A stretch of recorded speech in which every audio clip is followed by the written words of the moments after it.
What's up, everybody? This is Kieran Reese, otherwise known as the Obsessed Compulsive Gamer, the O.C.G, and hopefully I'm live.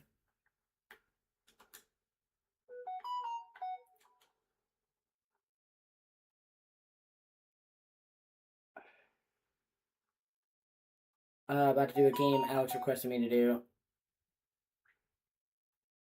Okay, I'm live.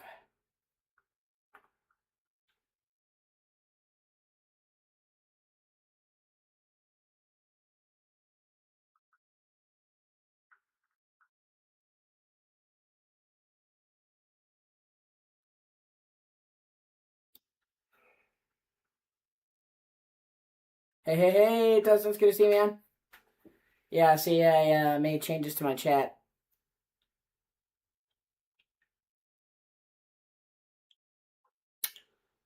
You now have invisible background, transparent background, and I've altered my camera.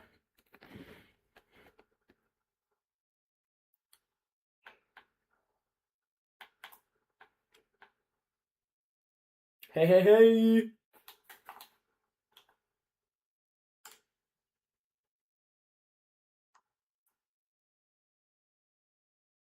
So there's actually two different versions. Well, there's actually like three different versions of Super Mario Bros. 3 if you didn't know.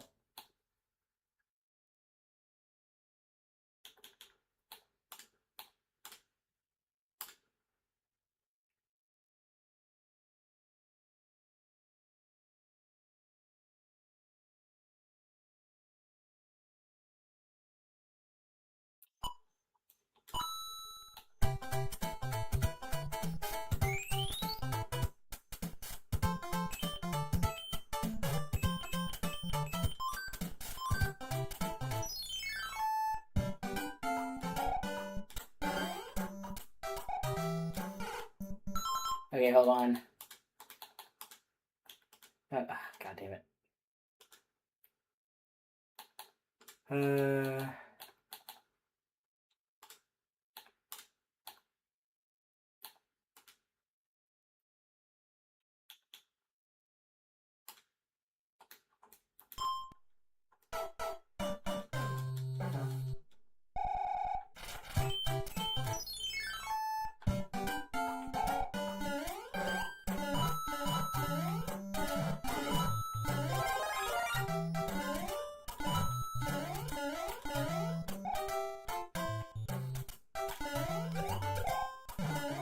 What the fuck? I saw that hit the Oh, that's lame as shit.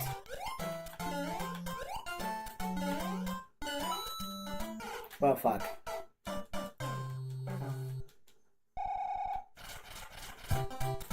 So that's the original NES version, Alex.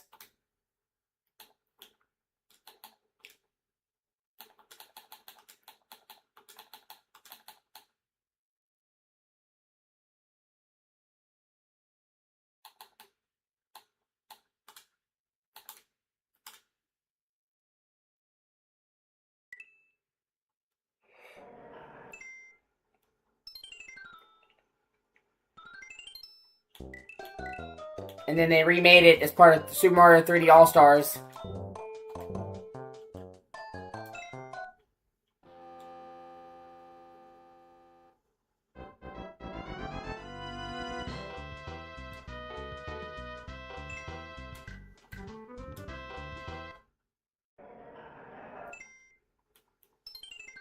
Okay.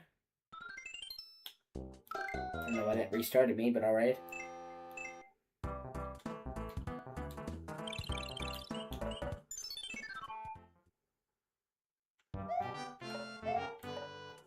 Gotta change those controls too.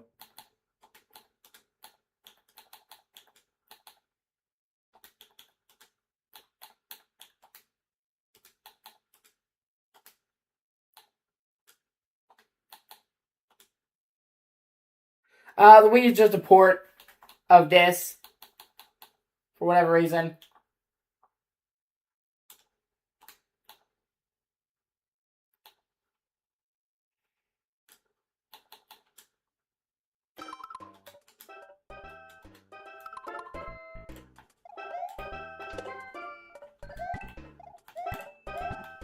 Like it's literally just a SNES port running on emulation. I guess they wanted people to be able to get a physical copy.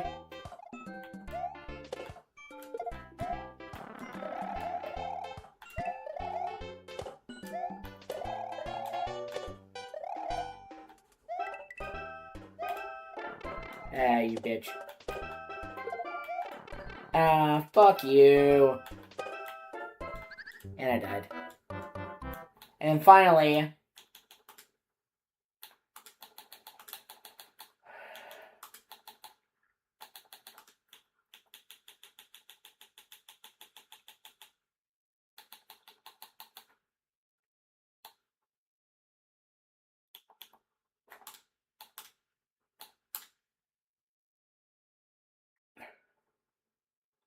How's that? An unsupported version. They ported it to Game Boy.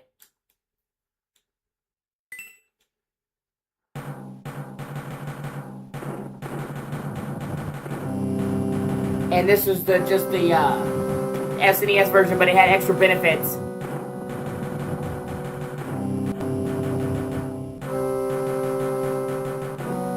This was the version that I played as a kid.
But it has actually had a really cool feature I have to fuck with sometime.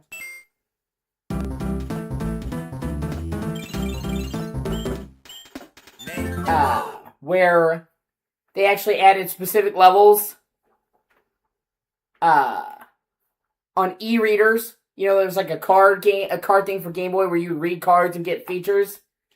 They actually made like 60 levels in this game that were just for card readers.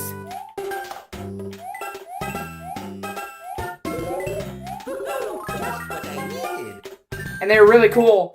Somebody found all the card stuff, and they put it in the game in a ROM hack, and I have it.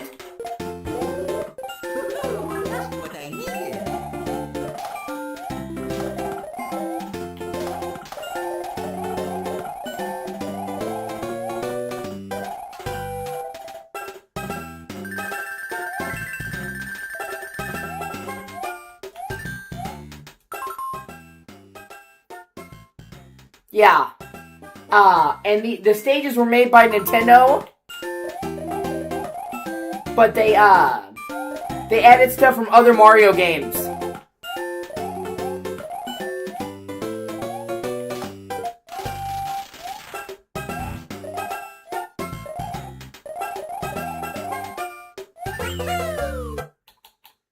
I'm gonna end that. I'm gonna play the SNES one. I just wanted to show off the different ports. And you could almost say they were like the beginning of like, alright, Echo, come here. They were like the beginning of Mario Maker, because they took the engine and made new stages with it, and took stuff from other games and put it in there, from like Mario World and stuff like that. And for ages, it was like, you couldn't play the Wii, you know, the e-cards because they weren't available. And then Nintendo themselves brought it in with the Wii U version. They brought Super Mario Bros. 3 Advance to the Wii U, and they brought all the eShop data, all the eShop levels, and included it with it without the e-card reader. And then somebody ripped that, and here we are.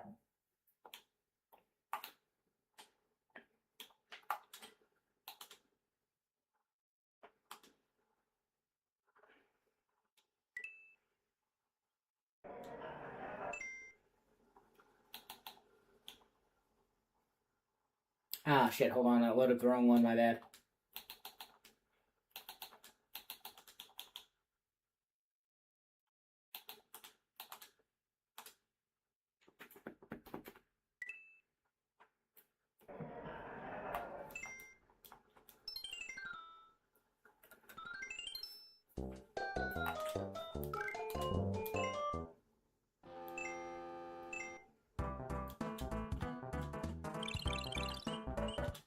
And this was the first Mario game to have a world map.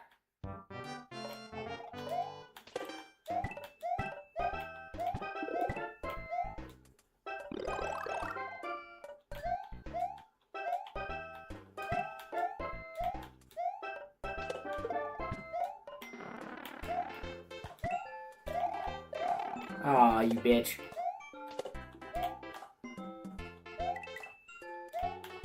A lot of people prefer Super Mario World, but out of all the 2D Marios, I have to say I think Mario Bros. 3 is probably my favorite one. I like World.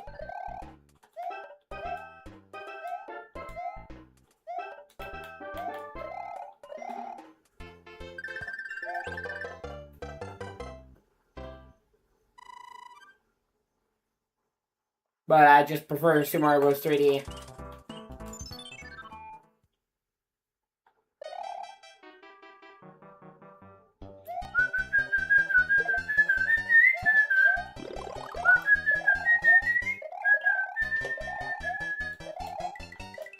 Oh yeah, and the Game Boy version also lets you keep an item.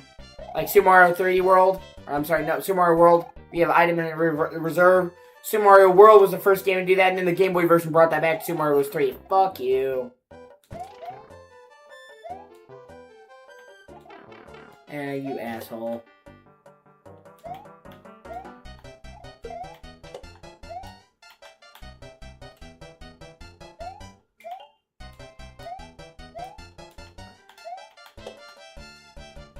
I spent so many fucking hours playing this on Game Boy, man. You have no idea.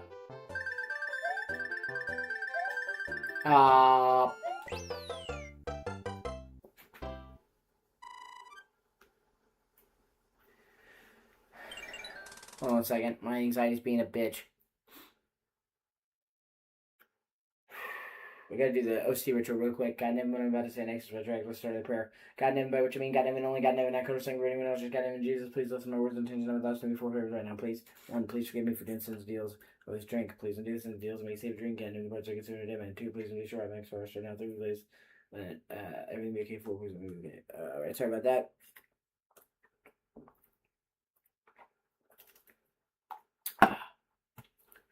It's actually one of those few Nintendo wins. Because they just randomly decided to pull out the eShop card levels. You know what I mean? Like, nobody expected them to. They expected it to just be a plain port. Most virtual shop things they do are just straight ports. You know what I mean? So the fact they found all the eShop card levels and made it available was great. And for most people, it was the first time they played them. And in fact, there were some eShop levels that nobody could ever play in America. Because the cards were only released in Japan, and you had to have a Japanese e-card reader. So they were, even if you managed to have all of the e-cards and all that, there were still levels you had never done. So it was like really cool when they just all of a sudden, hey, we included all the fucking...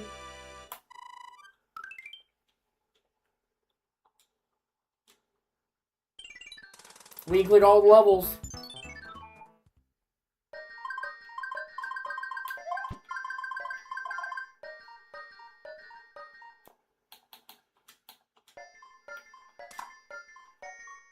It's a power flower! It's just what I needed!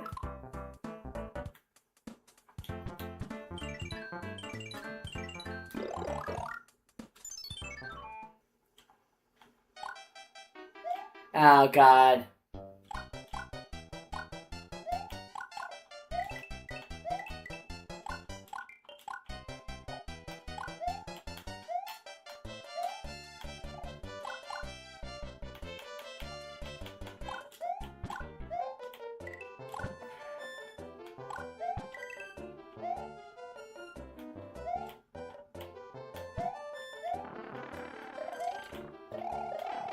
Ah, you rat bastard.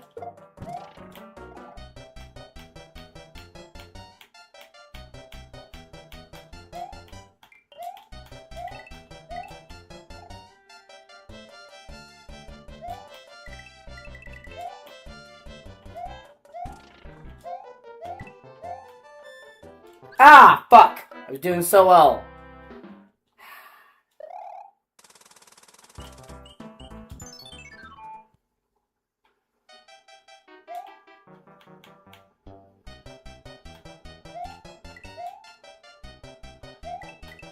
I'm also going to be starting to do... I'm going to be doing some more retro streams here soon. I mean, besides just this, obviously. This is because you said that you wanted to see it. It's the one I could do the easiest. I'll be doing some more retro streams here soon.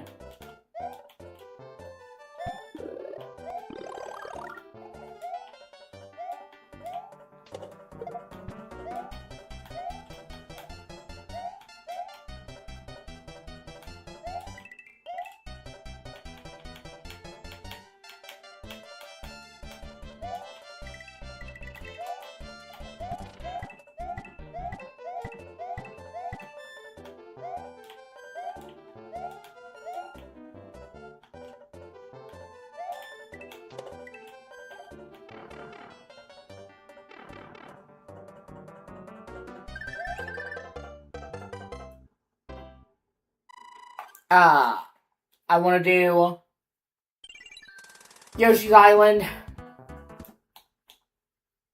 I haven't played Yoshi's Island in quite some time.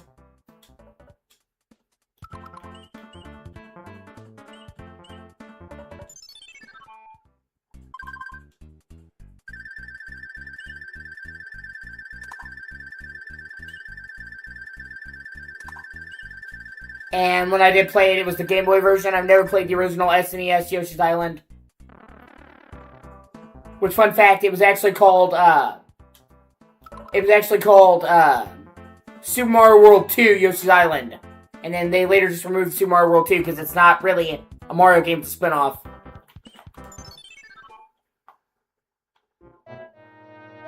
But I played, once again, I played Yoshi's Island. I played a shit ton of it on fucking, Game Boy back in the day, but I never played the original version, and I haven't played it in years, so I'd like to play that.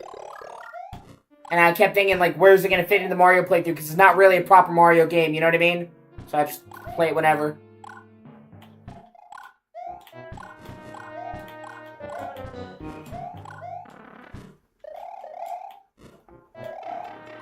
Fuck you.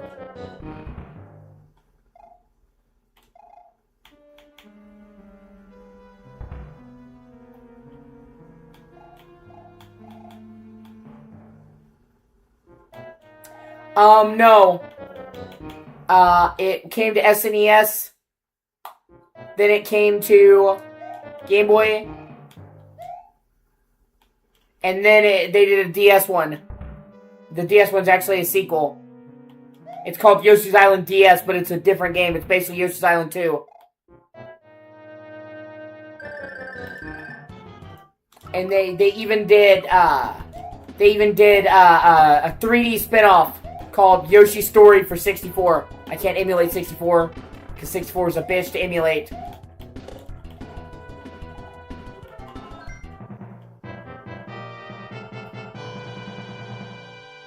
But yeah. Oh wait, actually never mind. I actually can do that one. I forgot it's on Switch online.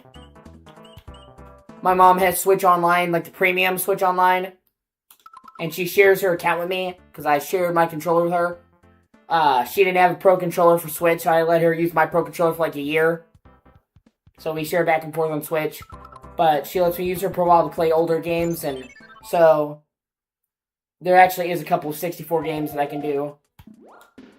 Because, like I said, you'd think that with me being able to emulate PS1 effortlessly on Xbox One, that I could do 64, right? They're the same system. They're roughly as powerful. No. For some weird fucking reason, even though PS1,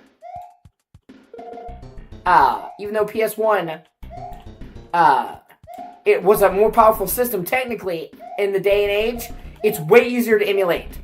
The 64 emulation is actually really difficult for some reason.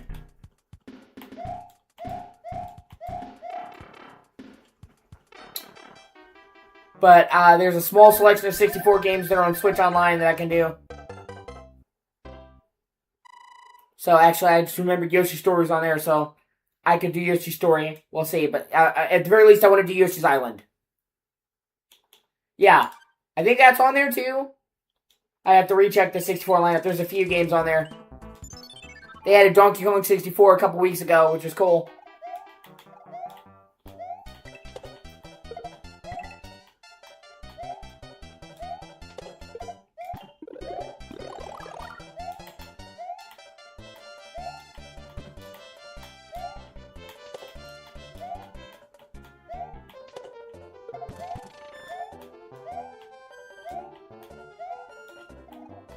But, or like, they have Paper Mario 64 on there. I'd probably play that, because I've only barely played 64.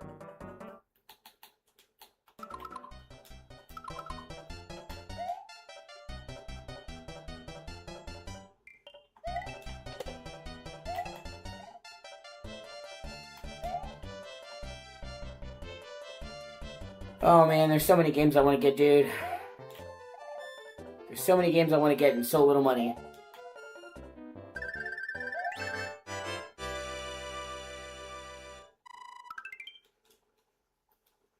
Because I was just about to say, if you ever get the chance to play Paper Mario: The Thousand Year Door, dude, you need to fucking play it. So good, dude.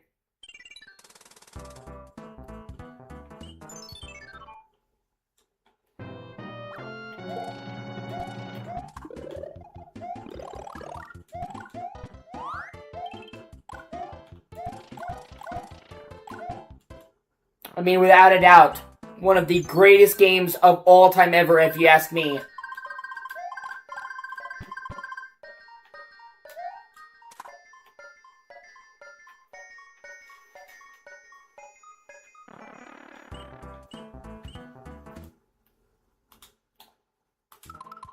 And they remade it for Switch.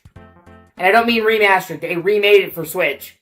And apparently, from what I've heard, they did a fucking great job. Nintendo went above and beyond with the Thousand Year Door remake, which is great because I loved it. I would have just been happy with importing it. But it's like a top to bottom Switch remake. I need to get that. Of course, because it's Nintendo. Yeah, but I'm telling you, dude. I'm telling you. You need to play Paper Mario, man.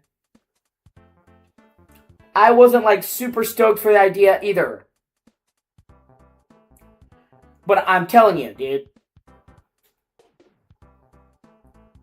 The Thousand Year Door is one of the best RPGs ever made ever. Okay? Not a best Mario RPG. It's one of the best fucking it's one of the best RPGs ever made. There are people that don't even like Mario that fucking love the Thousand Year Door. It's that good, dude. I wasn't like, oh my god, I love Paper Mario. I just played it and I gave it a try. The Thousand Year Door is so fucking good, man. Like I said, you can emulate it, no problem. You need to try the original. It's so great.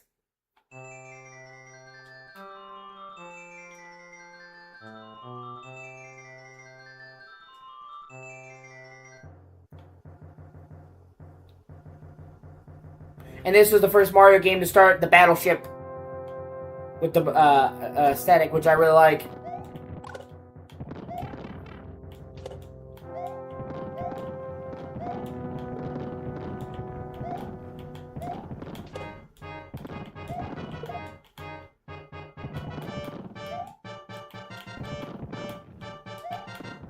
Like, there's a couple of parts, dude, and the Thousand Year Door that give me fucking goosebumps.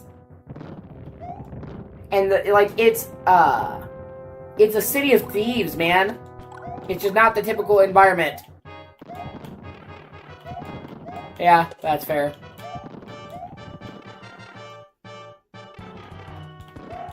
Really? Yeah, well.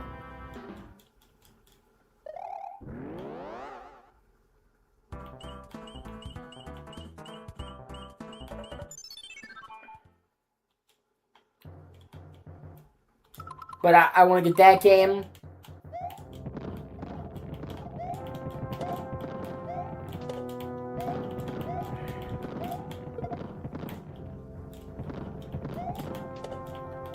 The remake on Switch, I mean.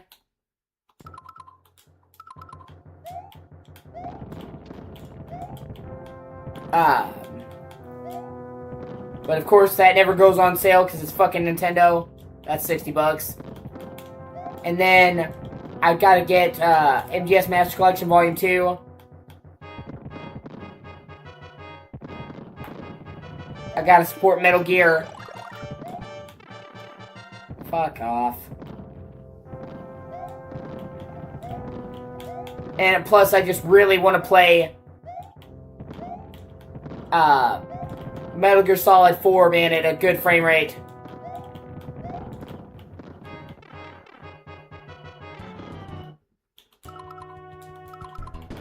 Like, legitimately, it's hard to go back and play MGS4 now on PS3 because it just runs very badly.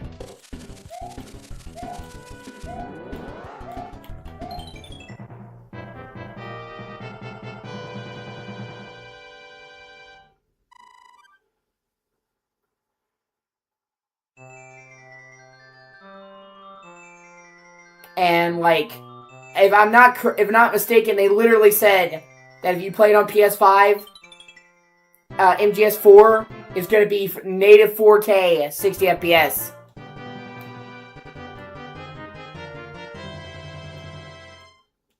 So it seems like they did a really good job. Greetings, if you see any ghosts, be careful, they will give chase if you turn away. I have enclosed a jewel that helps protect you. Wow, only 32% of people beat the first world. And I'm not kidding when I say that, like, the majority of MGS4 is, like, 20 to 15 frames a second.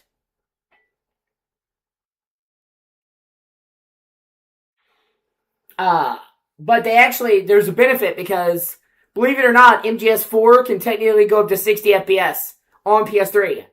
It had a truly uncapped frame rate. So, some games are a bitch to up the frame rate because, like, the logic, a problem that they run into with a lot of older games is that they tie the game speed and the game logic to the frame rate. So, it may seem like, oh, it's simple, we have a much more powerful system. Do 60 FPS, but then everything runs at twice the speed and it's like you're playing fast forward. But MGS4 didn't do that. It actually could, in rare situations, go above 30 to 60. Like looking at the sky. So they were able to get it to running. And so we're talking about going from most of the time averaging 20 to 15 frames a second at 720p to a native 60 at 4K. That's like twice the frame rate. Well, almost like 3 times the frame rate, because like I said, spent most of its time at 20 FPS. It's like 3 times the frame rate, and I shit you not, going from 720 to 4K is literally like 10 times the resolution, because you might not believe it, but going from 720 to 1080p, that's doubling the resolution.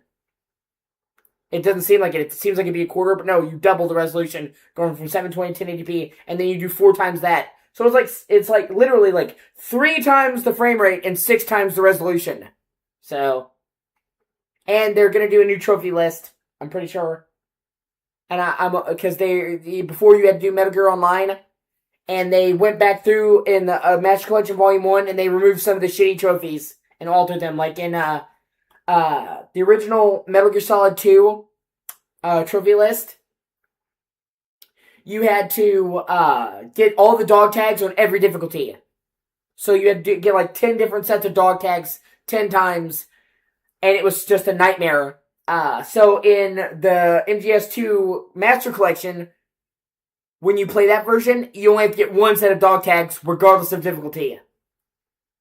And they did stuff like that to make the trophies less of a bitch. So they're going to be redoing the trophy list on MGS4 because it was the first Metal Gear game to have trophies. It came in a patch later, but they fucking sucked. besides having a shit ton of them be online based, which you know how I feel about online trophies,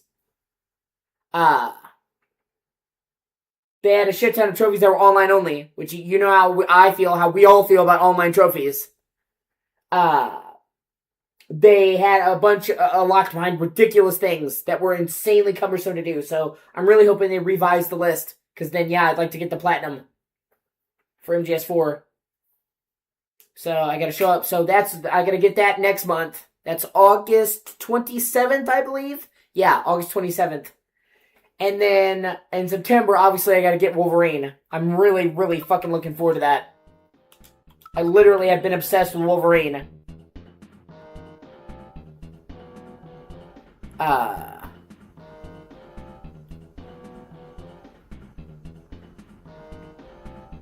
Literally, I watched X-Men when I was 5 years old, the original X-Men movie.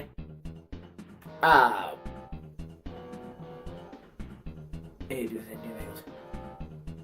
watched the original X-Men movie when I was 5, and I've been obsessed with Wolverine ever since. I love Wolverine.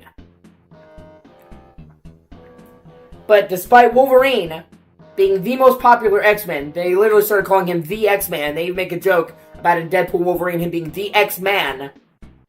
The X-Men. Despite Wolverine being one of the most popular game characters of all time ever, despite Wolverine translating to a game really well, like some comic book characters are really hard to do a game of. His is like tailor-made for a fucking game. We have not had really any good Wolverine games. We had one X2 Wolverine's Revenge that was like a tie-in movie, but it was okay. It was just brutally hard and kind of unfinished, but it was a decent game. Mark Hamill played Wolverine. You should try that if you get a time. It's a PS2 game. Alex. Because it's just cool seeing Mark Hamill be Wolverine, and he does it well. That was like right when Mark Hamill was getting more into voice work. That sucks. I'm sorry, Dustin.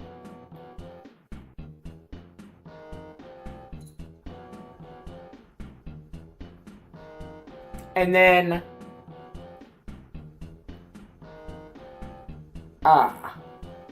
they did X-Men Origins Wolverine. That was a good game, but it was still rushed to meet the deadline of the movie.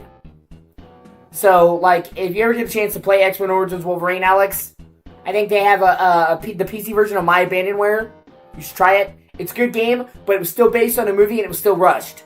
It was still the best one, and I played it back in the day on 360. Yeah, that's fair. I played it back on the day on 360, but it was still rushed. So, I have waited for so many years for them to do a big budget, non-movie fucking Wolverine game. And then to have Insomniac do it, it's like my dream come true. It's like one of my favorite game studios. I love Insomniac. I don't think they've ever made a bad game. You may like some more than others, but they're just such a quality studio. Like I said, from the 90s till now, just never made a bad game. Even the spin-offs to Ratchet and Clank are but they're not bad. So, if anybody could do Wolverine, it's Insomniac. And my only concern with Wolverine was that they might make it T-rated and cut out the blood, but they've shown that is not the case. Because, you know, most of Insomniac's games are rated T for teen. So they were worried they would try to make, you know, Wolverine T-rated because Spider-Man's PG-13, but that works for Spider-Man. Doesn't work for Wolverine. No, they're going hard in. Claws through fucking dude's face. Blood, guts, gore. So, I think it's going to be fucking great. And like I said, and also, I love that it takes place all over the world. Canada, Japan, Madrid, or I'm sorry, Madripoor, which is their version of like a Venezuelan country, it's a fictional country, and other places that they haven't even confirmed yet. Those are just what we know. So, you know, all of their superhero games have been in fucking New York. And I'm just tired of New York in games, man. It's so overdone. So getting to play like a superhero game that's all over the world. So, you want my cat out?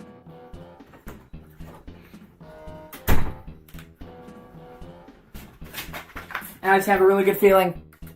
I think it's going to be awesome.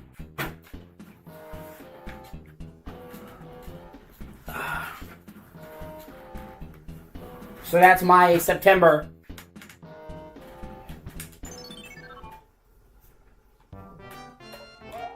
Oh, fuck, yeah. But thankfully that's, you know.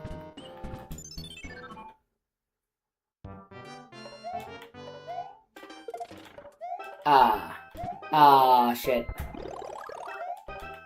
And maybe if I can get enough money, I'll try to get Silent Hill F. Not F, I'm sorry. Silent Hill Townfall. That's coming out in September as well. And you know me, I love Silent Hill. Oh, shit.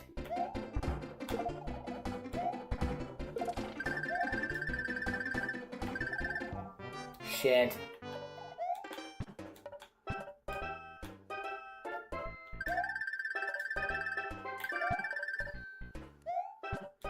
Oh, shit.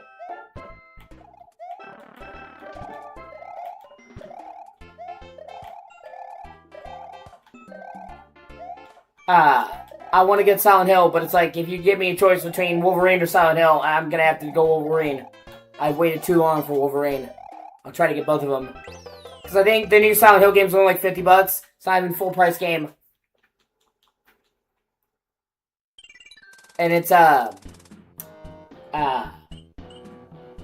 fuck, what are they, it's first person.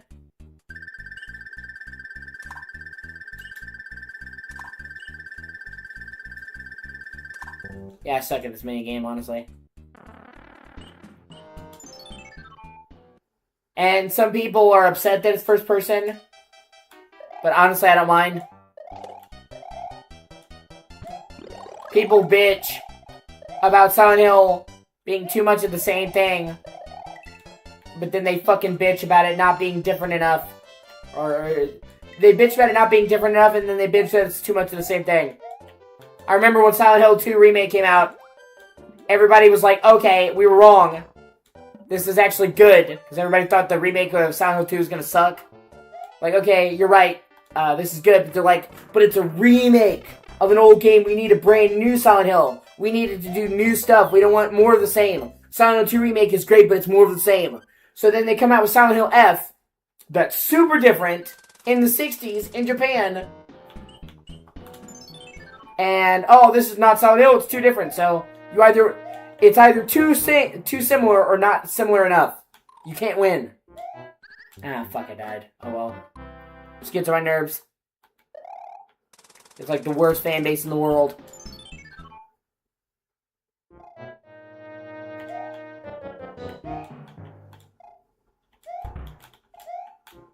But I've already discussed that.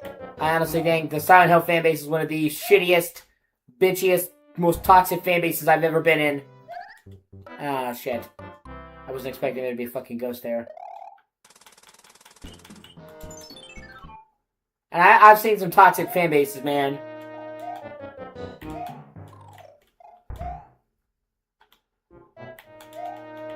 But, you know, and then...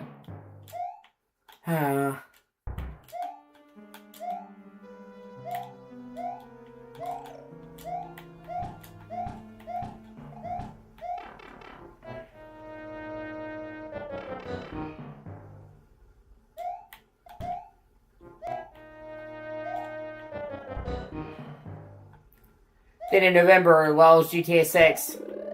I don't know, dude. I'm still on the fence over if I should get GTA 6.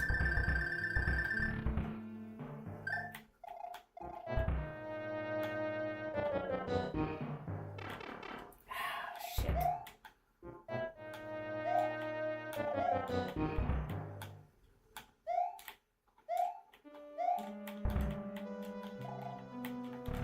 I'm really excited for it. Because it's Rockstar. And Rockstar doesn't make bad games. And you know it's going to set the standard for open world games. And it's probably going to be the most beautiful game ever made. Rockstar always sets a new bar in visuals. So, you know, it will be great. It will set a new standard for sandbox games.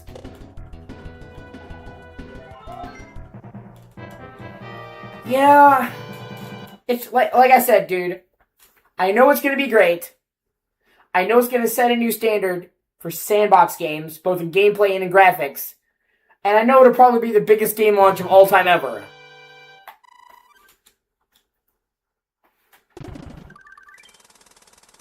Without a doubt, probably the biggest game launch ever.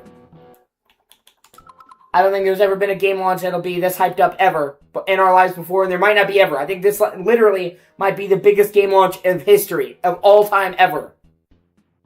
And not like a little bit ever. Like, I'm talking about, like I said, I think this will be by far the biggest launch of any game ever. So part of me wants to be there because, I mean, it's a moment in gaming history.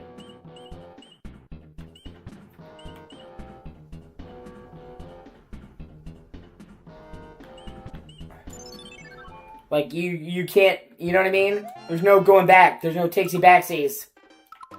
There's no redos. But I really don't like what they're doing with the price, man. I don't like them doing fucking $80 for the price. Because it already would have made back the money and then some. Yeah, I don't care about the online either. I mean, Alex does. I don't either. I'm there for the single player. I'll try out the online, but I don't really give a shit about the online, to be honest with you. I don't play Rockstar games for the multiplayer, man. Same with Naughty Dog. Like, a lot of people like the online in Uncharted 2 and 3, and The Last of Us, I don't play Naughty Dog games for the single player. I never have. But yeah. But, and you know it's going to be the biggest,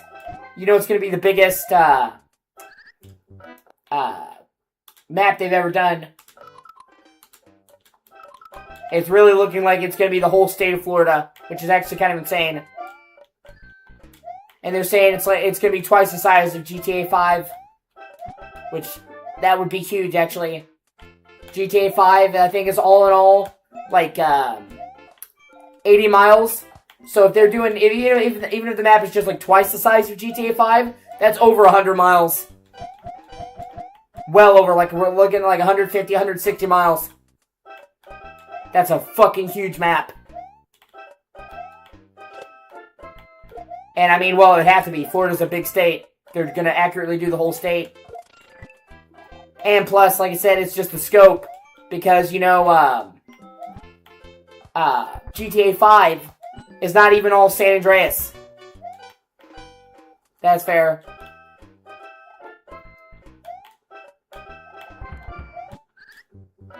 Well, I'm not saying I'm not saying, dude, that I don't like multiplayer in general. I'm saying I don't like it for GTA. I just find GTA Online to be very grindy and formulaic. It almost feels like you're playing an MMO. Like the grind. And GTA Online is just fucking ridiculous. I just don't like games that encourage the grind like that, where you feel like you're doing hours and hours of work just to get one fucking car. There's a reason why there's so many cheating channels or exploit channels for GTA 5, because people don't like the grind.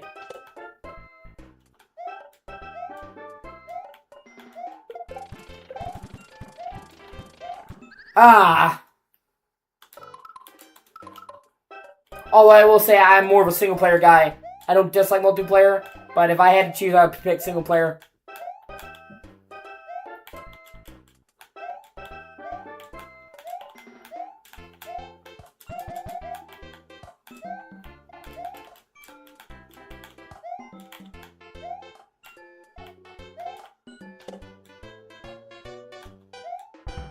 You know, and to me, it just feels like, yeah, Crew 2, it takes two. It takes two to make a thing go right. Fuck. It just feels to me like, I don't know, like chores. Like MMOs, GTA Online, Red Dead Online, doing dailies. It just feels like doing chores to me. Playing a game shouldn't feel like fucking work. And that's the way those games felt to me. Like, I tried to get into GTA Online, I just don't really like it. And I don't think they're gonna make it better in GTA 6 or GTA Online 2, whatever the fuck they call it.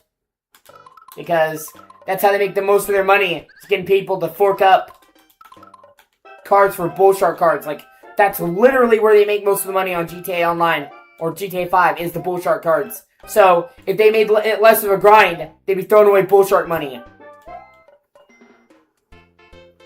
Well, it just depends on the grind, man. How it's handled and how it's done. Like, a grind can be okay. A grind can be fun, but it's not...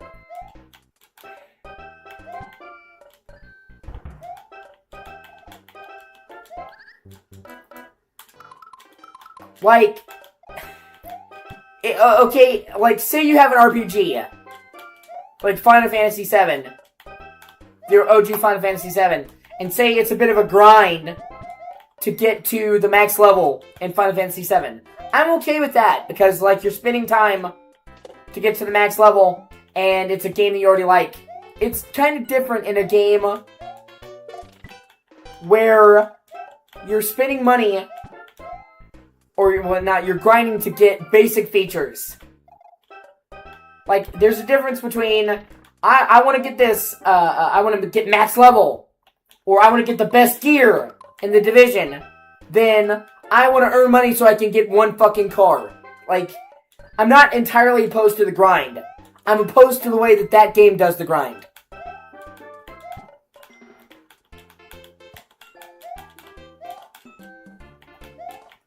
Because in the right game, in the right situation, a grind can be fun. I don't think that grind is fun at all. Especially because they're not... When you add real... see, that's that part that always gets me. When you add real-world monetization to the grind, it encourages developers to make your experience worse. Oh, seriously, did they? Wow. That's fucking lame. I think I heard about that.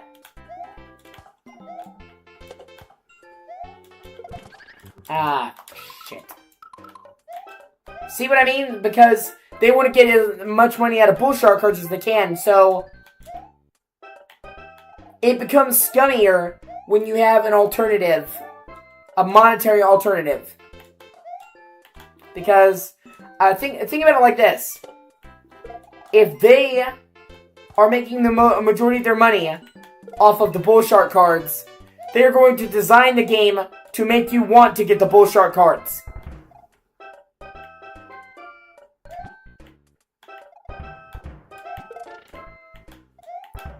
So, it's scummy.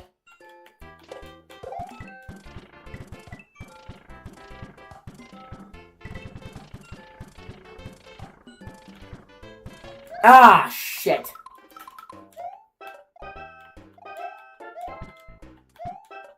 Wow, that's fucking lame.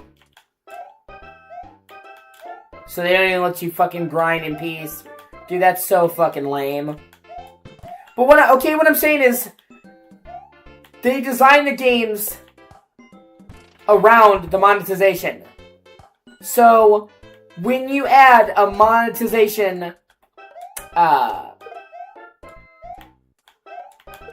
when you add a monetization system like that, the game developers make the game worse so they can charge you more. Because think about it.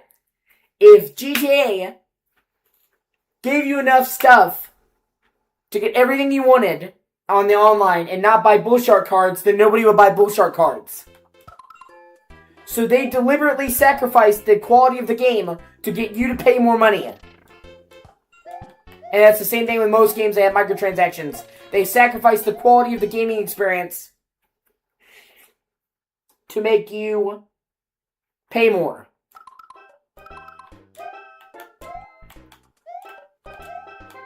And that is not, in my opinion, okay.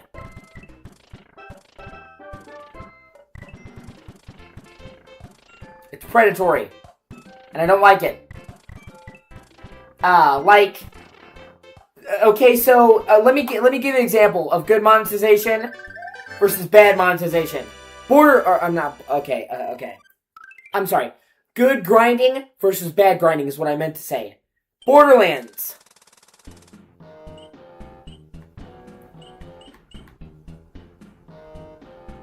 In the Borderlands games, if you want to get the legendary guns, the best guns, you have to grind. Get the legendary drops. But there's no financial incentive for Gearbox to make that grind.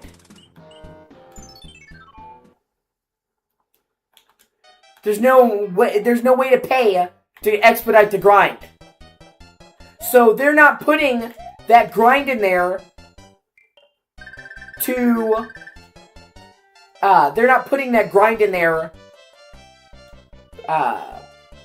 make you pay.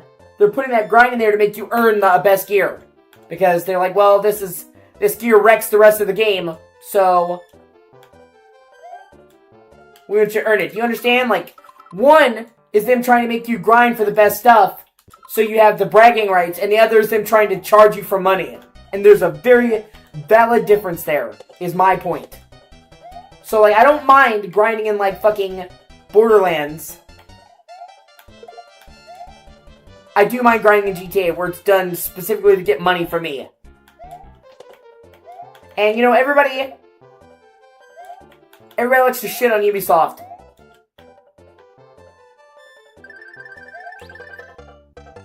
Everybody likes to shit on Ubisoft. But I actually think they were one of the companies that did microtransactions the best.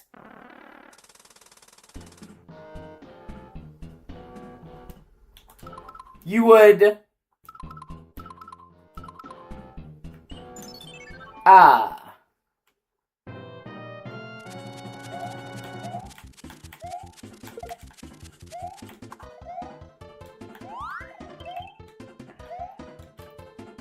I actually think they were the ones who did the monetization best.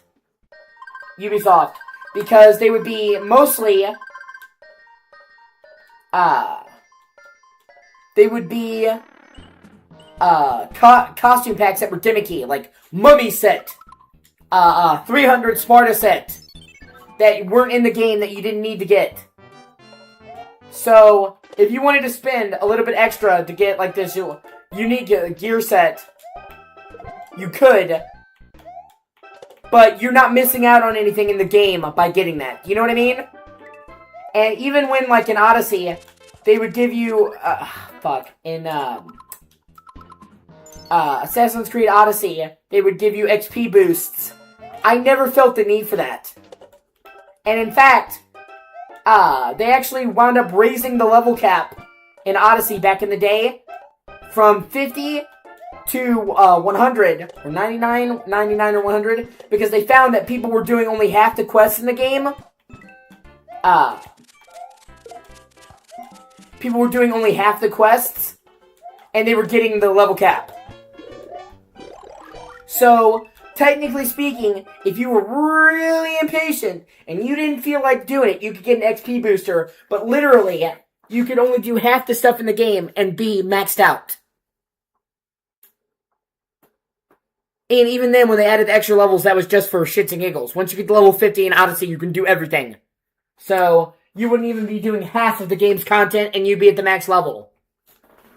So, I didn't ever have to sit there and grind in fucking Assassin's Creed Odyssey. I never felt the need to get XP packs. So, you know, like, people shit on Ubisoft, but I think they're one of the only companies that did it right. Honestly. Same with Capcom.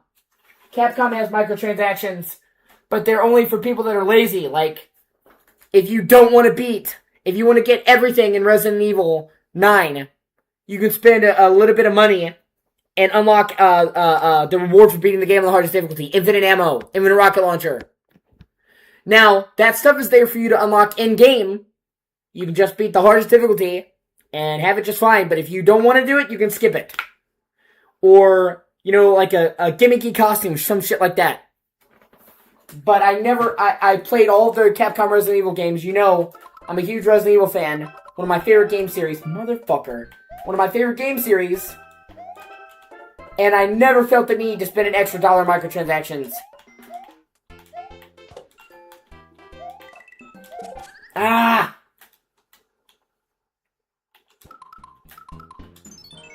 Oh, and I'll tell you what, Dustin. Something that I think is really cool. So, I just now figured this out. They're, Ubisoft is doing a remake of Rayman Legends. Fuck me. Ubisoft is doing a remake of Rayman Legends.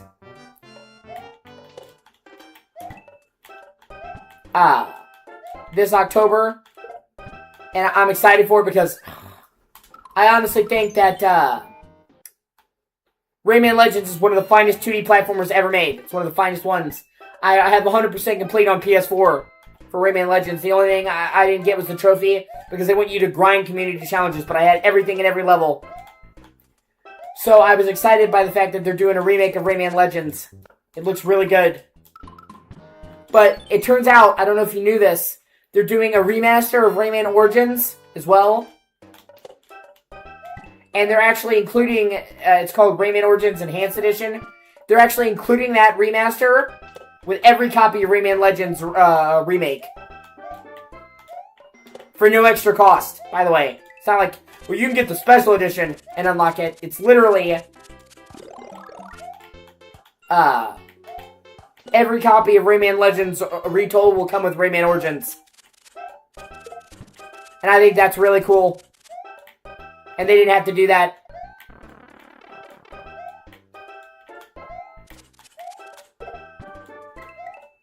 And also what I mean when I say that Ubisoft gets a lot more hate than they deserve and they don't get enough credit because how many modern game companies just throw in like a free remaster for the price of another? Where any other company would have just charged you for Rayman Origins Remastered and Legends. And I think it's $50. So, you're getting a remaster and a remake for $50. Two full remasters and remakes for $50.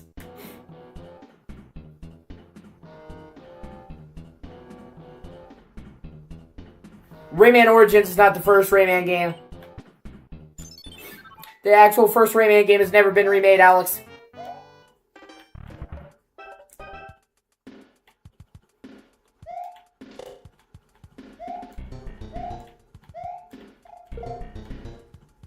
Rayman Origins is actually like the 5th game.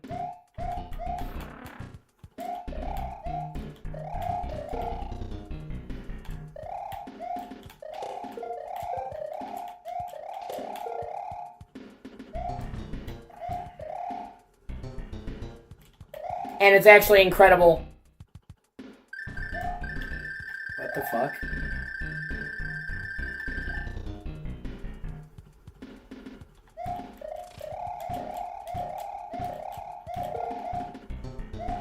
Pretty much, yeah.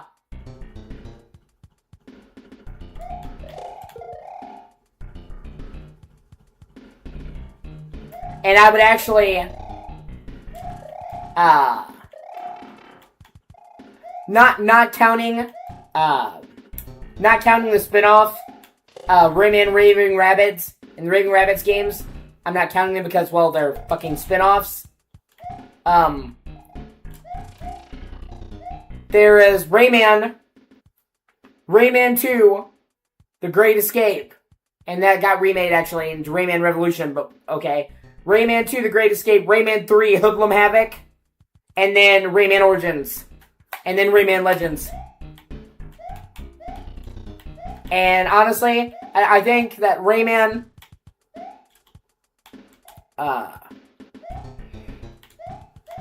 Rayman 1 might be a little bit too old for you, Alex.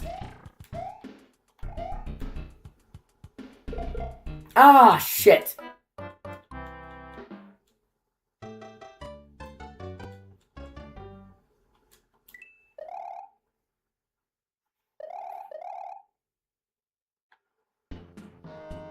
Oh no, fuck you. Rayman 1 might be a little bit too old for you.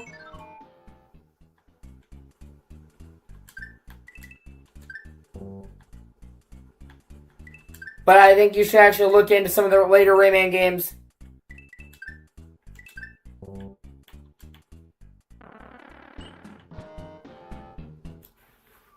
Some of the newer Rayman games, I mean. Rayman 2 and 3 are 3D. And I actually think you'd really like Rayman 3, Alex. Called Hoodlum Havoc. It's a PS2 GameCube era game. I actually think you'd like Rayman 3 quite a bit. And then I know you hate 2D, but Rayman Origins and Rayman Legends are fucking awesome.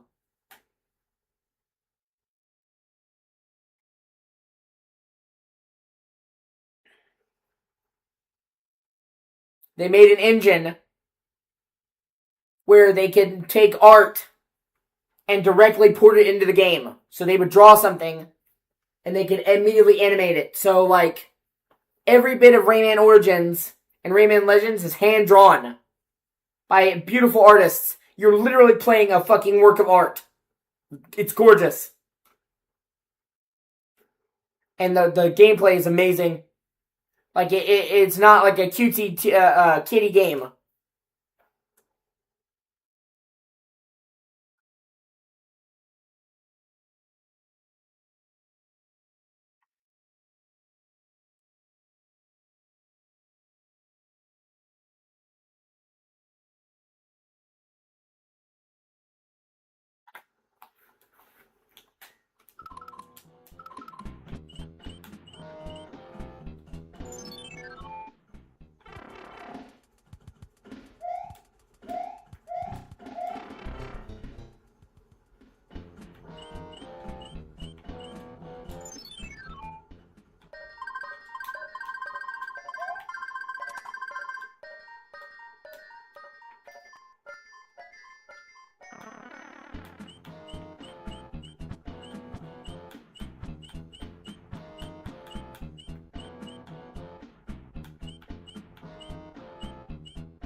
Shit. What a douche. Wait. Yeah! Oh, and it didn't give me... Oh, it only acted like a mushroom. Fuck you, Nintendo. That's fucking lame.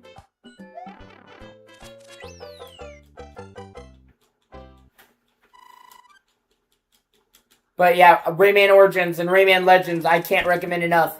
They are like 2D platforming fucking perfection. They're so good.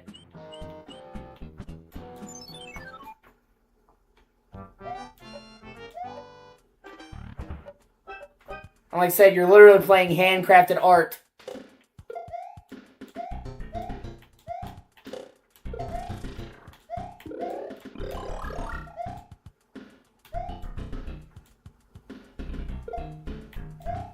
Oh yeah, this fucking shit. God.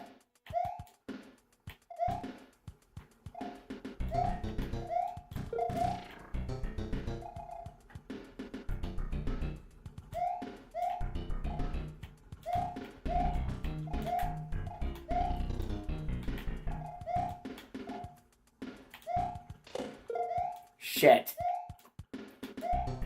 These guys are the fucking worst. Da-na-na-na-na-na. Da-na-na-na-na-na.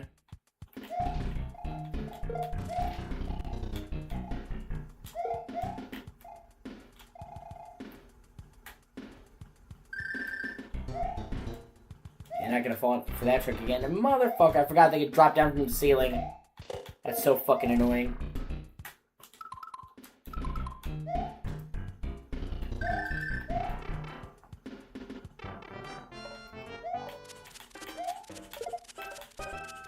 Ah!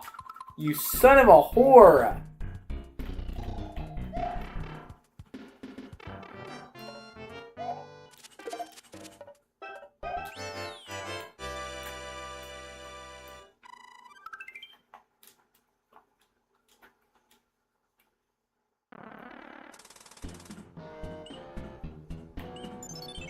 Sure, let's fight these cocksuckers.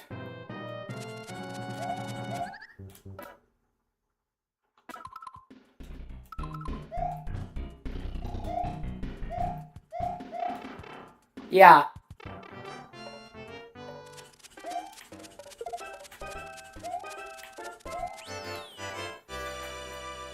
Well, like I said, I think Rayman 1 is a little bit too old for you.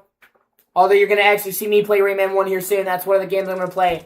I've never finished the first Rayman. I've played it a little bit, never finished it. I want to finish all Rayman games. So, like, I finished Rayman Origins and Rayman Legends 100%, but I haven't finished Rayman 2, and I haven't finished Rayman 1, so I want to go back and do those. And there was also a couple Rayman Game Boy games that are really good. They're actually, like, separate games. They're not just, like, shit Game Boy versions. They're actually really good. So, I'm going to be doing Rayman 1 here soon. I didn't mean to do it forever. I'm going to stop putting it off. A PS1 game, actually. But I think you would like Rayman 2 and 3, actually. Especially the PS2 game. They brought out Rayman 1 and for 64, and then they remade it for PS2 as Rayman Revolution. And I think you'd really like the PS2 one. And I think you'd like Rayman 3, Hoodlum Havoc. Those two I think you'd really like, actually. And those are 3D platformers. And I can't emulate PS2, but they actually made Rayman Revolution, the PS2 remake of Rayman 2, a PS3 classic. You know, a PS2 game on PS3. So I actually have that on my PS3, so I can play that. And I realized, hey, with my PS3, I can actually play all the Rayman games, all the main ones. I'm not interested in playing Raving Rabbids. Raving Rabbids is like a mini game compilation. It's like Mario Party, but for Rayman. I could care less about that. But I can play all of the main games. So I'm like, well, if I can play all of them, why don't I? And where are you going to start except fucking Rayman 1? So I'm going to play Rayman 1 here soon.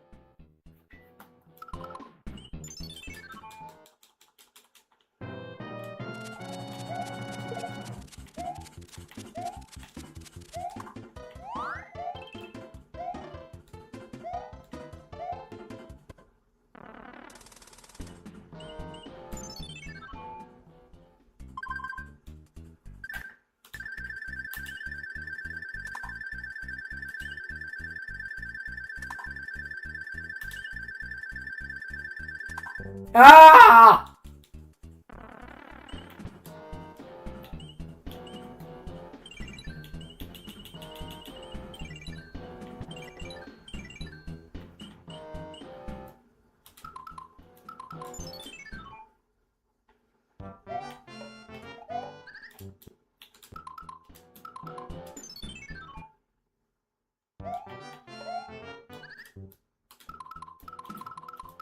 I'm actually taking a moment right now to kind of redecide what game I'm going to play.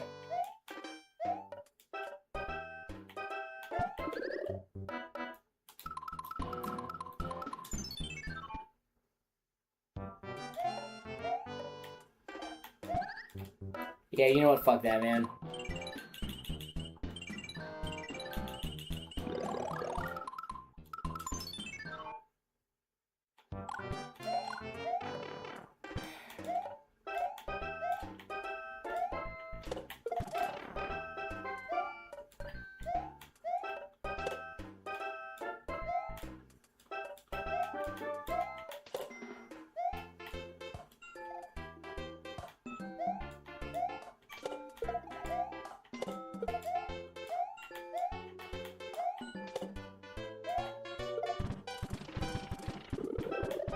Aha! But yeah,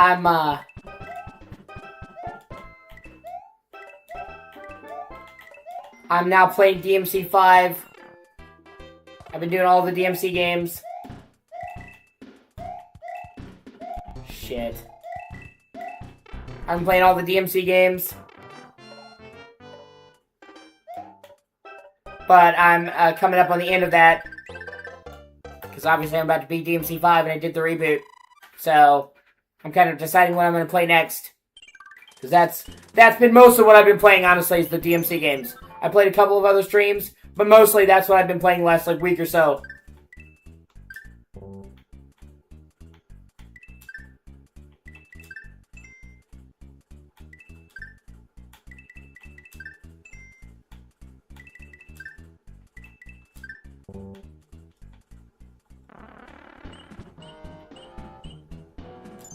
So now that I'm coming up on beating DMC5, I'm like, what am I going to play next?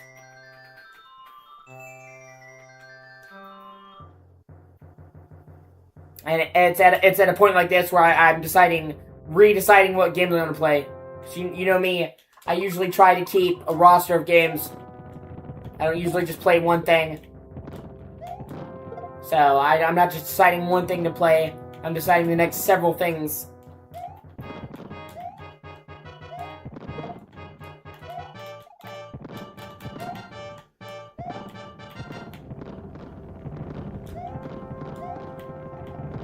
Shit.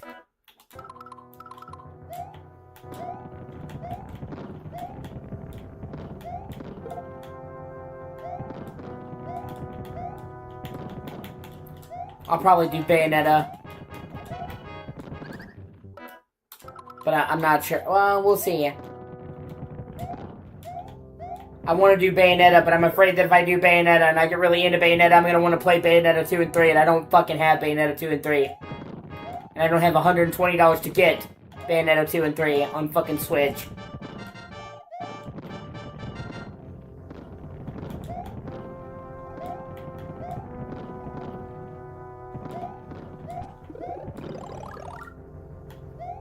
Because, you know, Nintendo games never fucking go on sale, ever.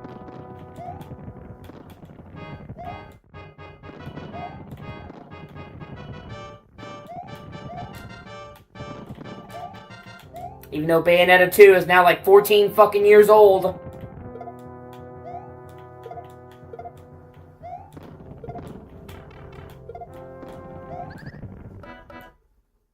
Fuck!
And then...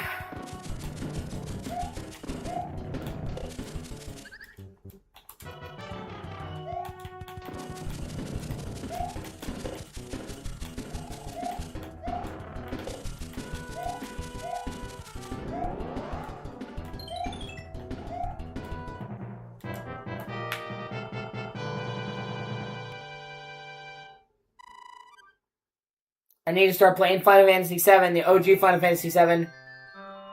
Because sometime spring next year, they're coming out with Final Fantasy VII Remake Part 3, the last part.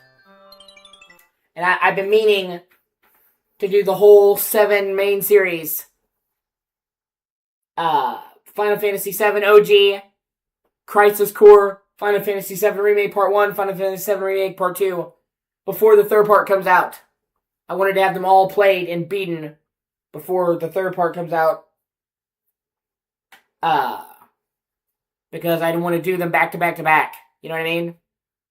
That's like 200, 300 fucking hours of game back to back to back before I start on the third game, and I didn't want to get burnt out.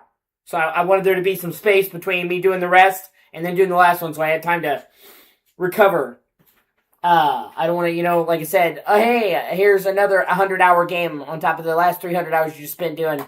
That's a good way to get burned out, even if the third game winds up being amazing. So I need to get started on that now, because it's like, what, it's July now? And it's sometime in spring. So March, April, May. So it's still like 6 or 7 months away. But I need to get started, because they're all really long. And then I need to get started. Then I need to get started on Tales of Fantasia.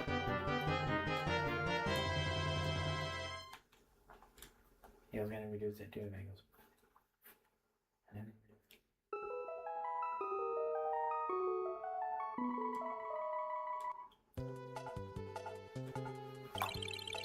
Good old Waterworld.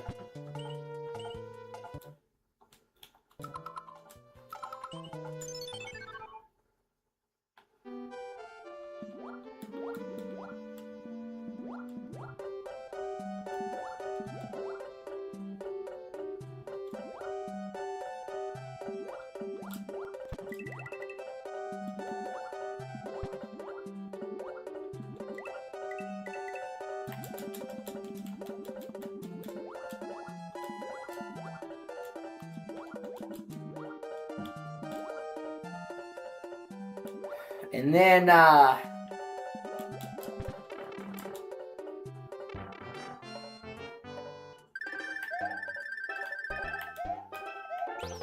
it's all about just deciding what version I want to do.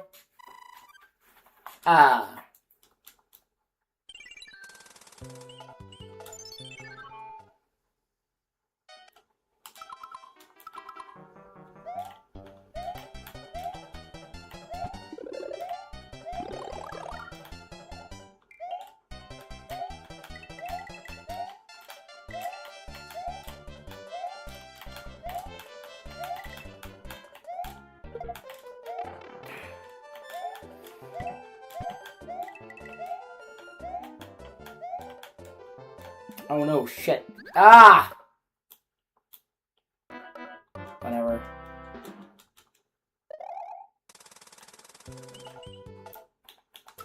So, I'm either gonna do Final Fantasy VII, the OG Final Fantasy VII. I'm either gonna do the PS4 version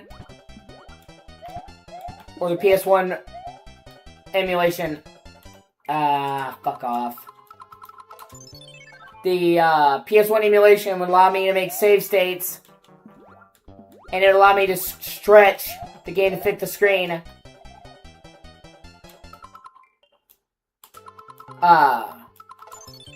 They try to preserve the aspect ratio of the original game on the modern ports, but I really don't like that because it means that there's huge portions of the screen that's just black. Some people don't like stretching the image, but I do.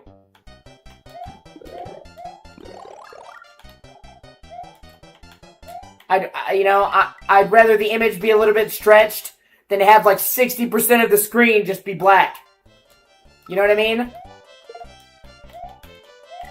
And on the PS4 version of the original FF7, you can't avoid it. The screen is fucking cropped. There's no way to touch it. But it has trophies, the ability to disable random encounters, and fast forward, although I wouldn't really be using fast forward. But the ability to turn off random encounters would be a godsend. Because there's certain places where it's like, okay, I'm over leveled. I don't want to be fucking ganked every 5 seconds. Ah! Shit! Wow.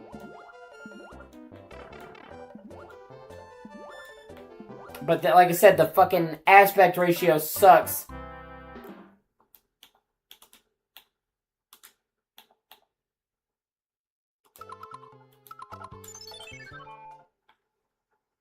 If I played it on PS1, I wouldn't have the ability to turn off random encounters. But I could make it fit the whole screen, I could have save states. I'm trying to decide. Like I said, the game is really long, so this is not a minor commitment. So I'm essentially deciding what version of the game I want to put, 50, 60 fucking hours into.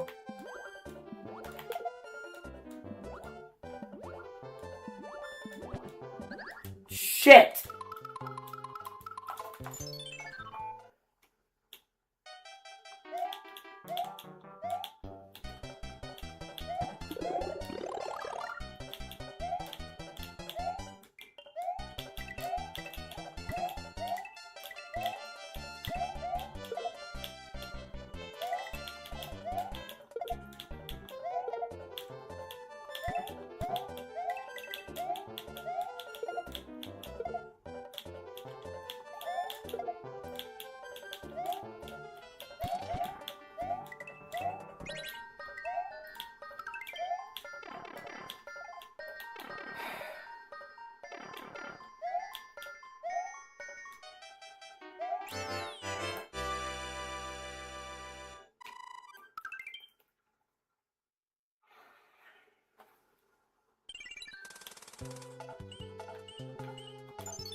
Oh, fuck, I remember this level. You're being chased by the fucking fish. Oh my god. Fuck you. So, you know, like...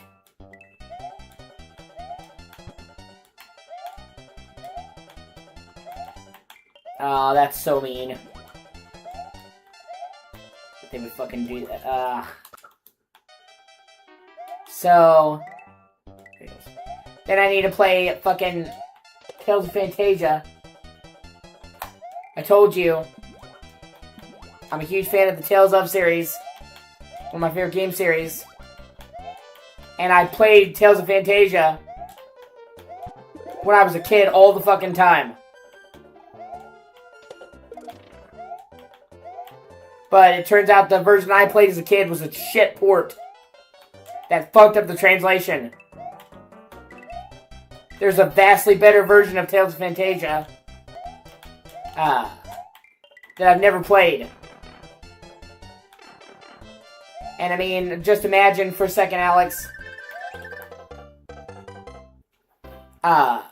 Imagine for a second, man, that you had one of your favorite games of all time, and then you all of a sudden discovered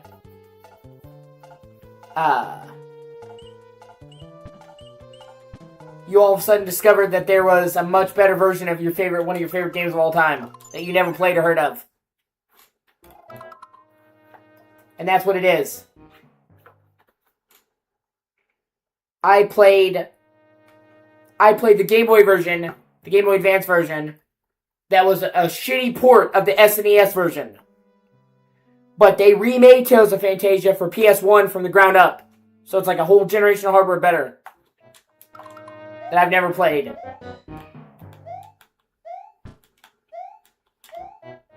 And now that I can emulate... Ah, you bastard.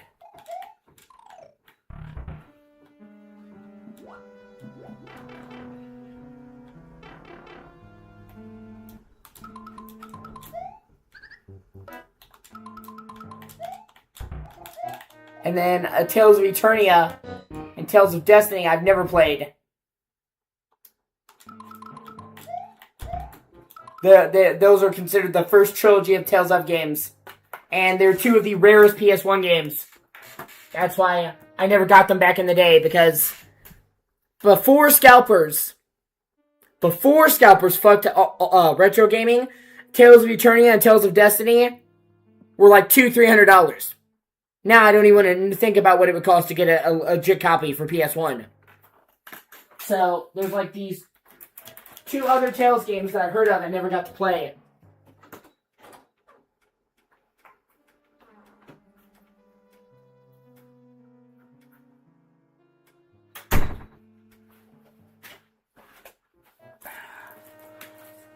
And each of those games is like 60 hours, so it's like I need to fucking get on that.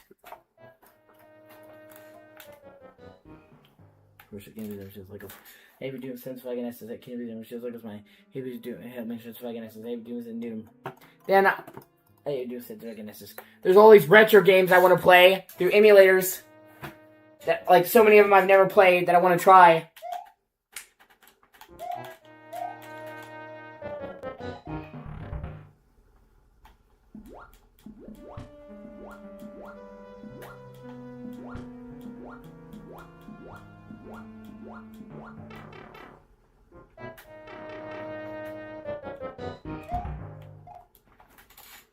Like the Lunar series.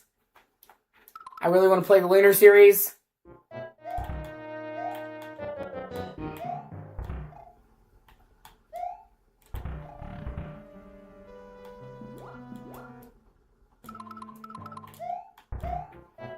I've heard nothing but good things about them. Those are 2 PS1 games. Those are super long as shit as well.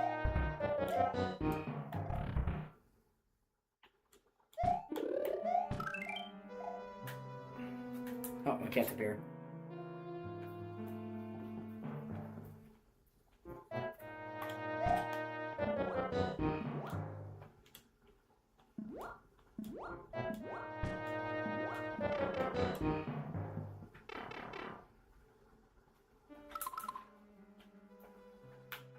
And then, like, so many retro games, I can't even list them all. Like, there's so many Genesis games that I never played or hardly played.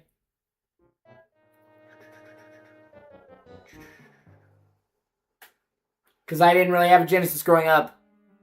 We were a Nintendo family. So there's, like, so many Sega Genesis games I've never played that I want to play.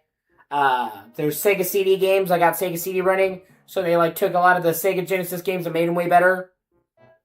There's Dreamcast games, although my Xbox is really iffy about what Dreamcast games it does. Some of them it does no problem. Other games have a serious problem, so I kind of just have to test out each Dreamcast game and hope for the best. So there's Dreamcast. Like I said, there's Sega Genesis, Sega CD, Dreamcast. I can't do Saturn because, like I said, it's really intensive. Saturn's a bitch, but, you know, that's still those 3. Then there's the Game Gear. That was the Sega handheld. I got that working. And there's exclusive games that were only on the Game Gear. I actually had a Game Gear as a kid, by the way. It was really awesome. It actually had a fully backlit screen and colors. Compared to the Game Boy that didn't have a color and didn't have backlit screens in like 2002. 2001, yeah. You were like 5 Game Boys in before they finally had color and a lit screen. So back in the day, in the 90s, having a Game Gear with colors and a lit screen was great, but it took like 4 to 8 AA batteries. So that was the cost that you paid. But it was like way more advanced than the Game Boy.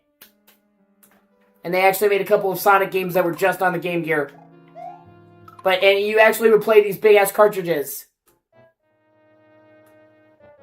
Yeah, I don't have it anymore, but I played it growing up.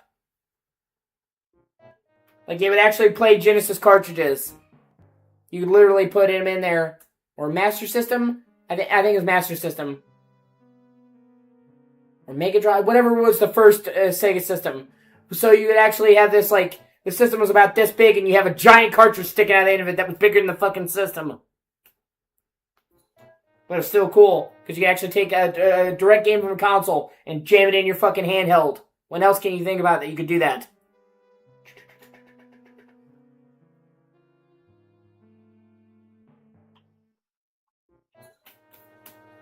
So I'd like to play the games that are exclusive.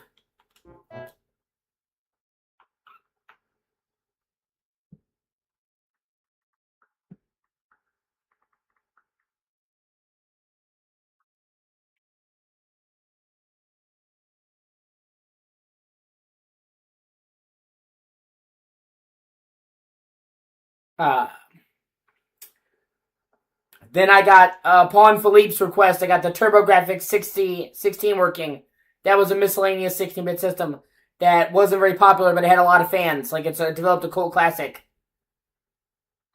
It tried to compete with the Genesis and SNES, but didn't really get very far. But a lot of people love the games, and I got that running. And then they even did the TurboGrafx CD, or as it's called in Europe, the PC Engine. I got that working. So there's like a whole bunch of games on the PC Engine that I can play. Or the TurboGrafx 16, you can call it either one. I think calling it PC Engine sounds cooler. But it's up to you.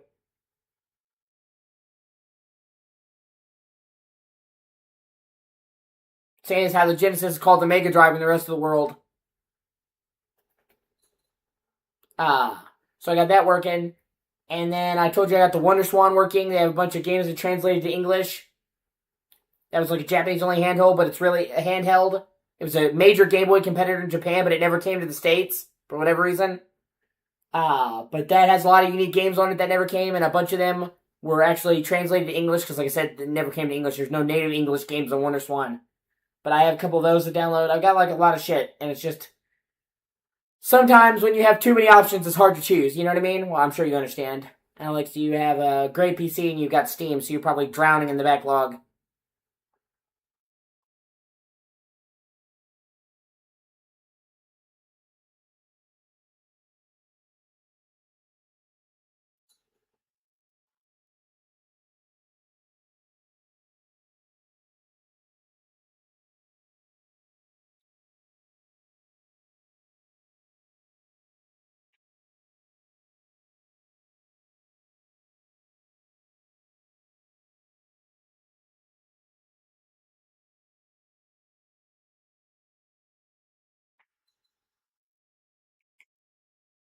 And once I've started a game on my channel, I really don't like not finishing it.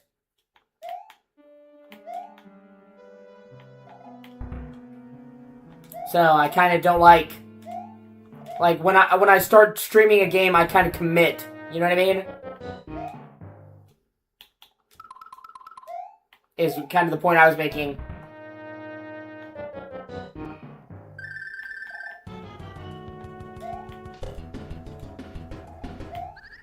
Okay, he just decided he's gonna start flying. He evolved.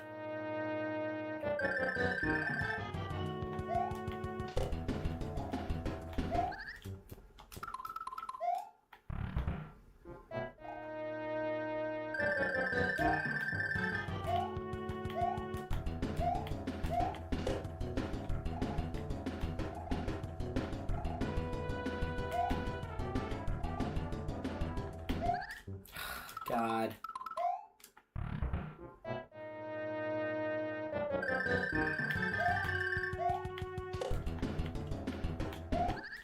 Fuck you.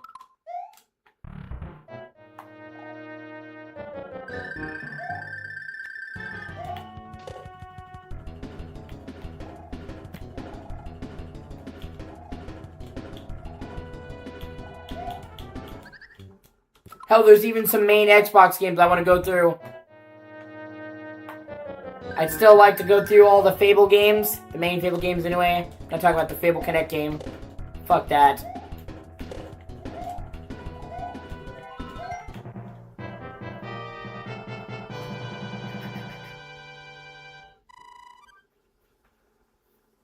I still want to go through Fable 1, Fable 2, Fable 3.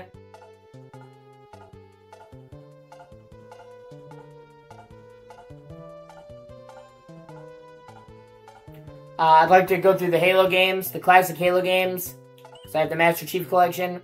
So Halo 1, Halo 2, Halo 3, ODST, 4, Reach. I have Halo 5, but I really don't want to play Halo 5. But I could go through all the way from 1 to 4 in ODST and Reach. You do that. I'm talking about campaign. Gears of War, I like to do Gears of War campaigns for the Gears of War games. I really like the Gears of War games, so I can see myself going through the campaigns for that. I have all of them.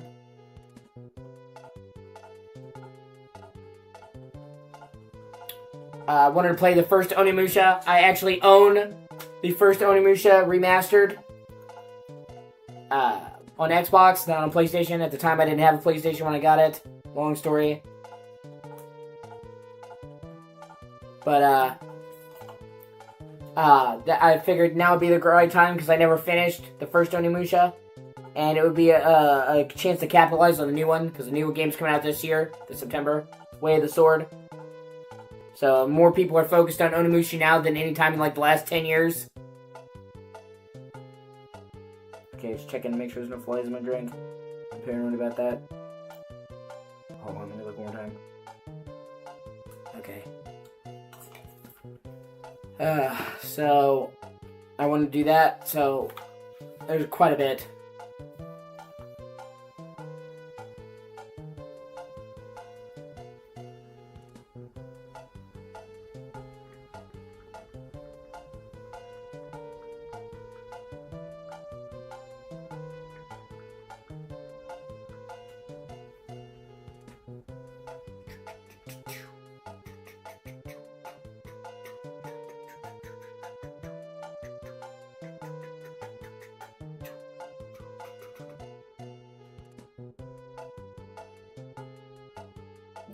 apparently in this next level, there's actually a trick to get infinite lives.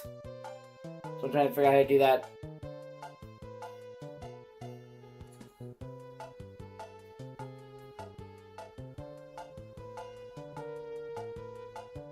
I even thought about going through and playing all the Assassin's Creed games. Starting with Assassin's Creed 1. Because it's backwards compatible for Xbox One, the 360 version is. So I could do all the AC games, all the main games anyway, you know what I mean. I'm not talking about the spin-offs, the DS games, the phone games, what the fuck ever. I could do all the main Assassin's Creeds. And I kind of wanted to do that, but then that is also a huge time commitment, because there's so many of them, and the later games get so long. And also, Assassin's Creed 1 has aged kind of poorly. 2 is still great, but 1 is kind of rough, but you can't skip games. Or what's the point of doing the whole series? Well, there's exceptions, like with DMC 2, but Assassin's Creed 1 is not like a DMC 2 level fuck-up, it's just, it didn't age well.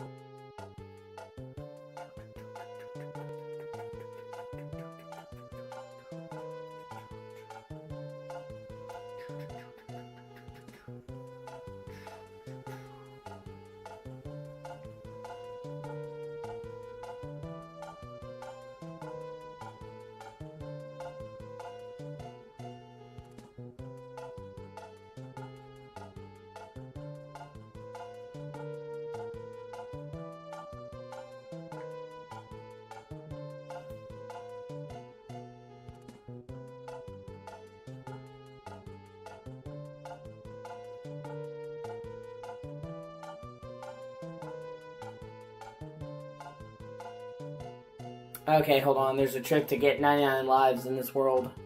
I don't want to get 99, but I would like to get more than just 4.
Oh, wow.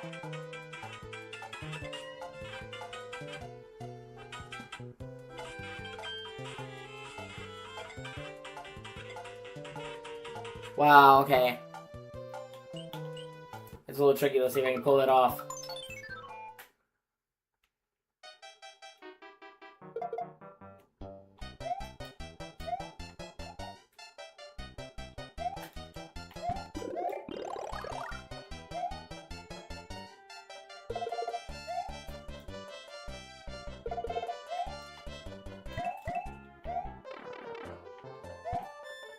Oh, God.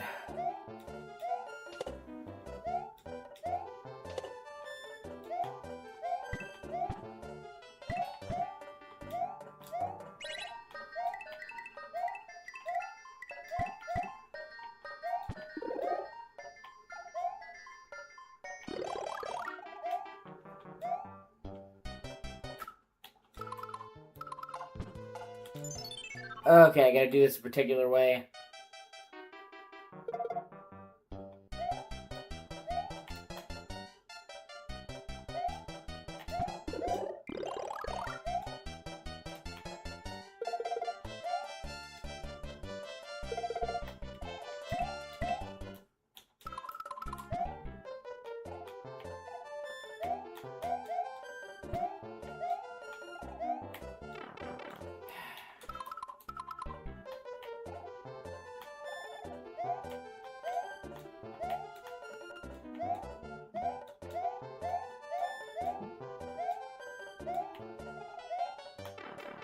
Yeah, it's also kind of weird that they never re-released AC-1 in any way.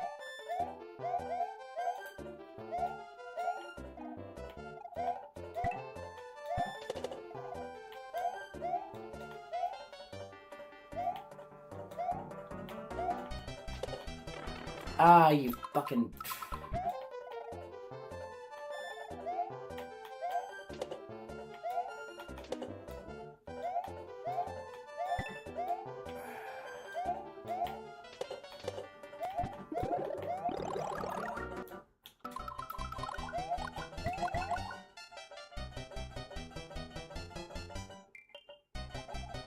So yeah, you gotta get this cocksucker to chase you.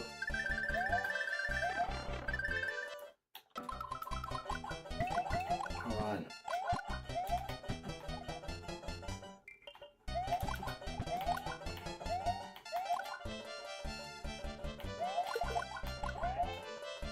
You gotta get this cocksucker to chase you.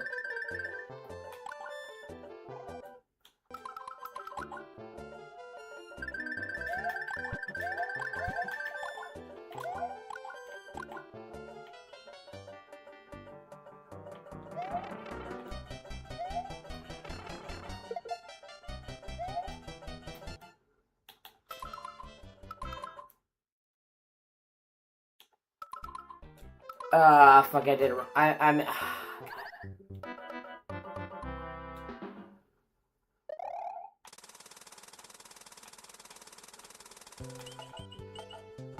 Fuck, I did it wrong. You're not supposed to kill the turtles.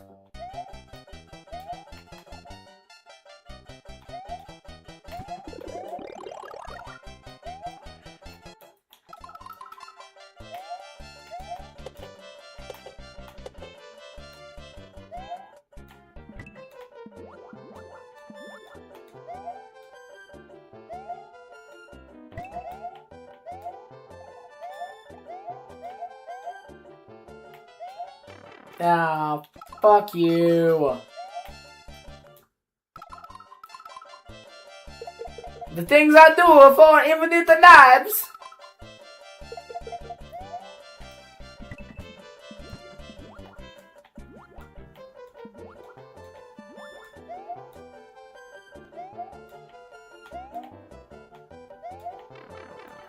Fuck off, you fucking...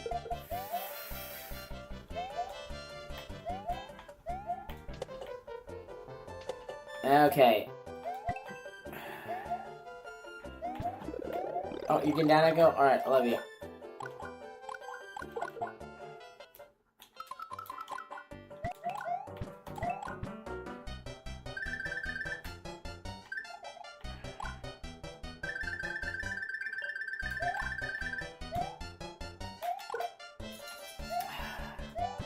See, so you get him to come here. And you grab the shell. And you throw it here. And it will just keep hitting this guy's things.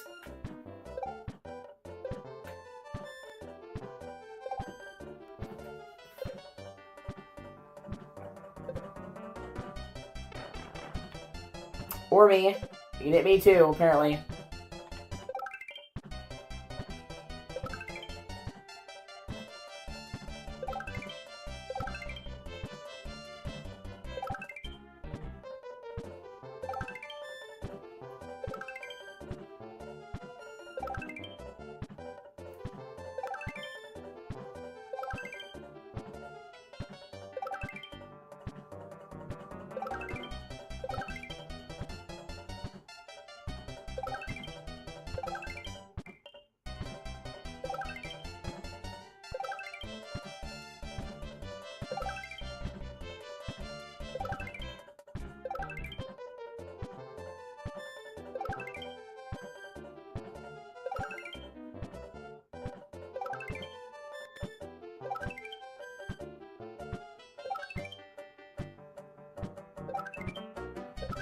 I don't know, what do you think is like a respectable number to quit at?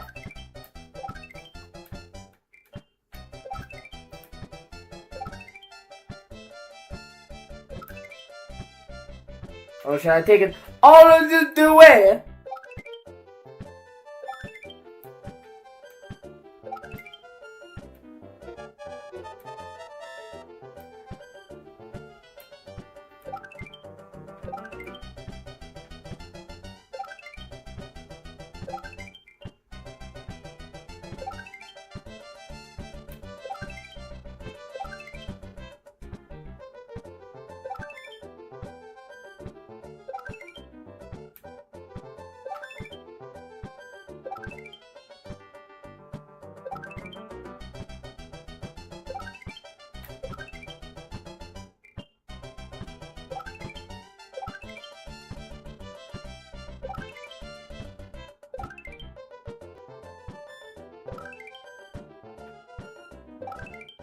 Yeah, fuck it, I'll just run out the clock.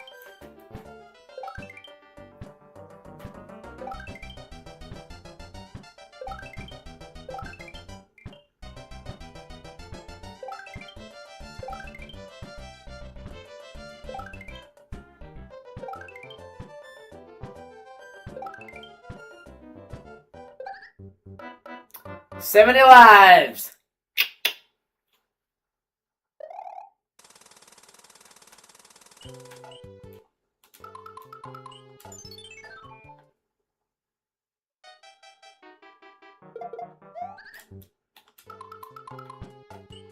Now I don't have to worry about dying as much.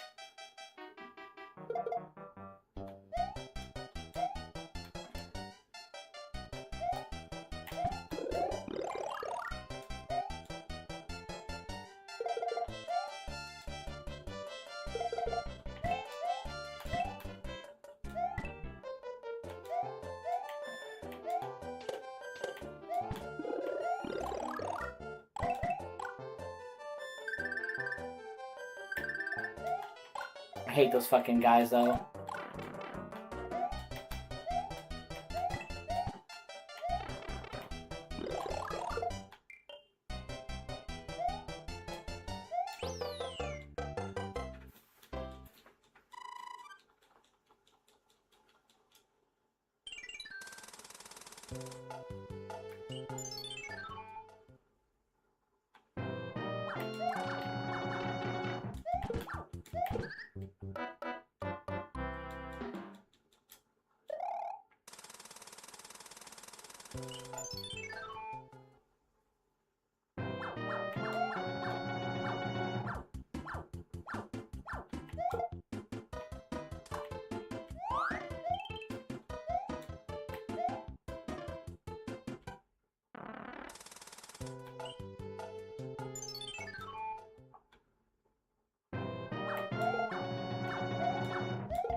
Ah! You son of a bitch.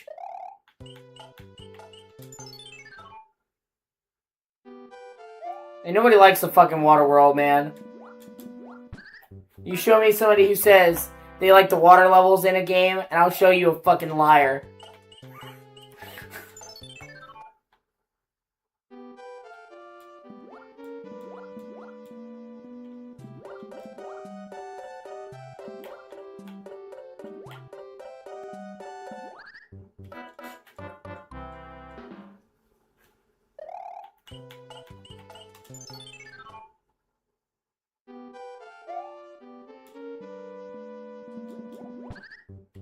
Oh my god. Especially fucking Sonic fans. Yeah, I like shitting my pants every time the low oxygen theme comes on. Oh no, wow. So it's either go up there and get fucked by the jellyfish or go downstairs and get eaten. Oh my fucking god.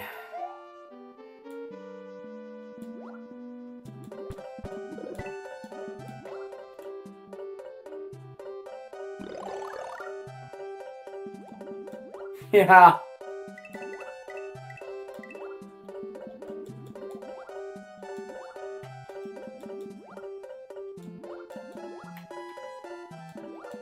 That's actually one of the only things I don't like about Super Mario Odyssey. Is that you don't properly swim. In Super Mario 64... Fuck. In Sunshine...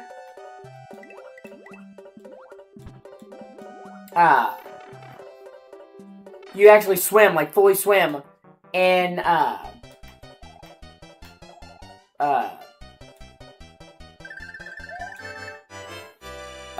Super Mario Odyssey, it's basically like the 2D swimming in 3D where you just paddle up. You know what I'm talking about? I don't like that.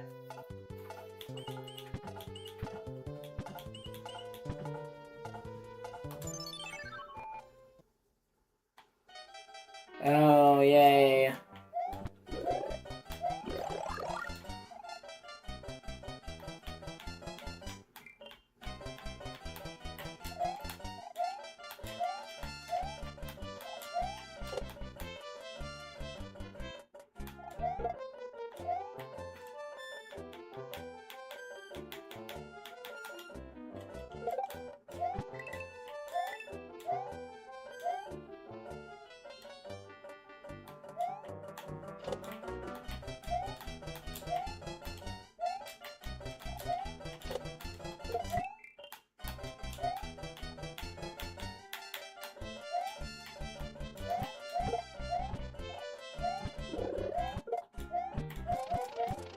Well, shit.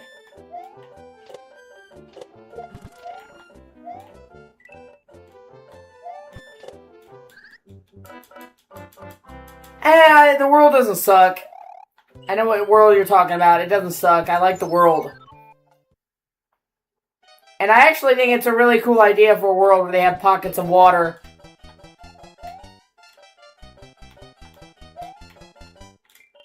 Shit. Like they have pockets of water containing spheres.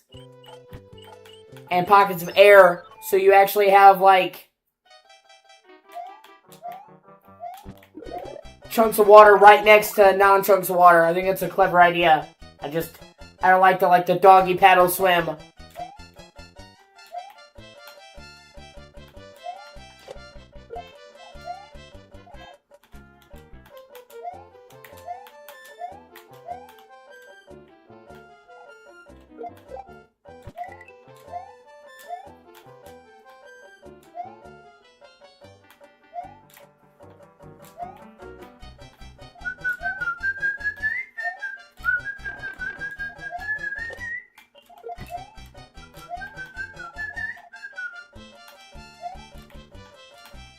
Fuck!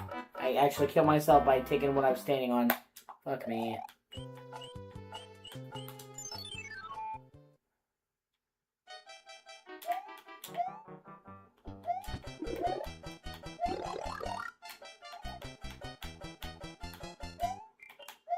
And then I did it again. Fuck a duck. Oh, well, shit happens.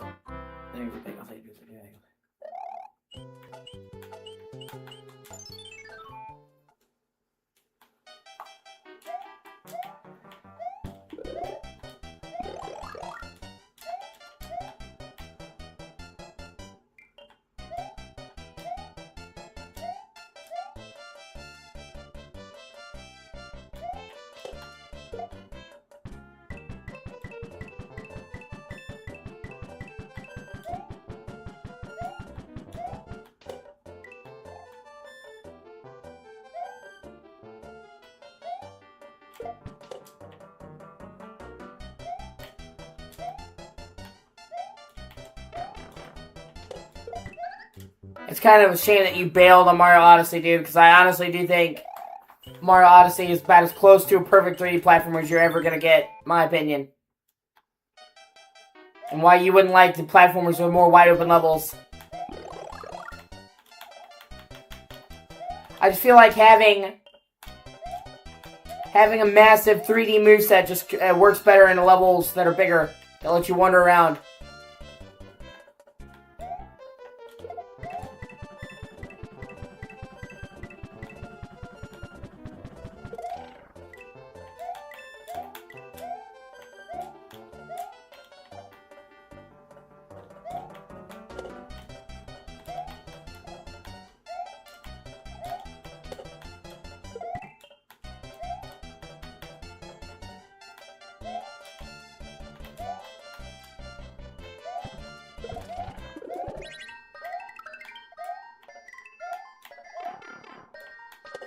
Yeah, but it didn't really seem like you liked it very much, honestly.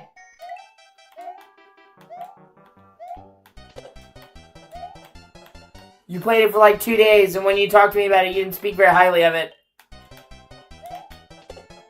Which, I mean, it's fine. But I was really hoping that you would like it, because I fucking love Odyssey. I would put Odyssey on, like, my top games list of all time ever.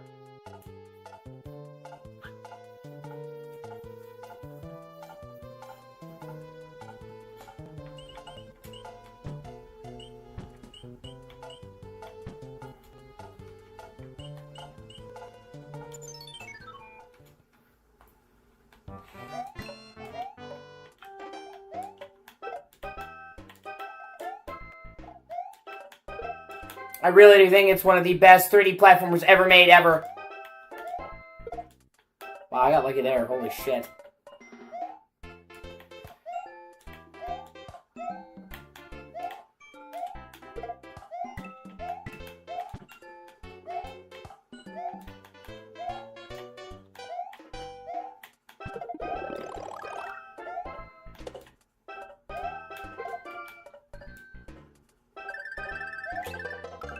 I loved it so much that, like, I basically played through the whole main story in, like, 2 days. Once I started, like, I picked it up, I almost didn't put it down. Played the shit out of that game.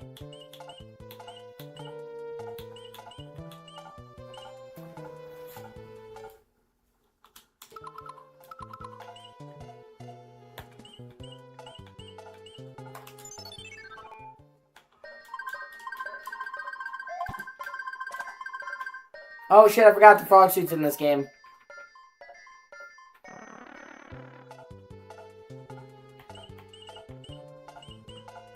Yeah, but you don't really have to, dog.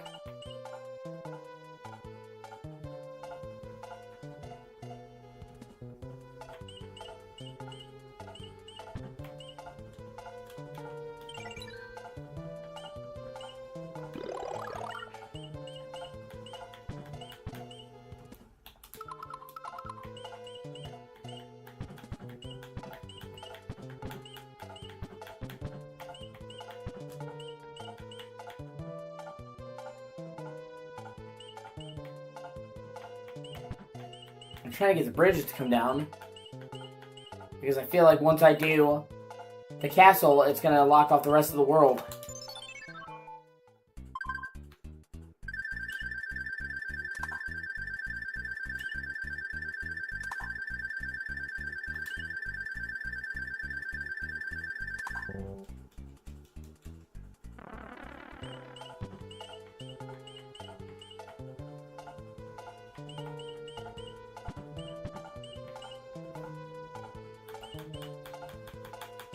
Okay, well, I guess I don't really have a fucking choice.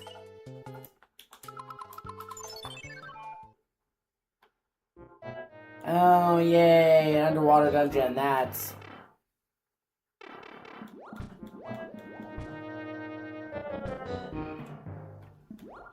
But there's not, like, any times in the main game, dude, where you have to go back and grind for moons. You know that, right? Ah, shit. Here we go. The only time that you're, like, forced to go back and get more moons, man.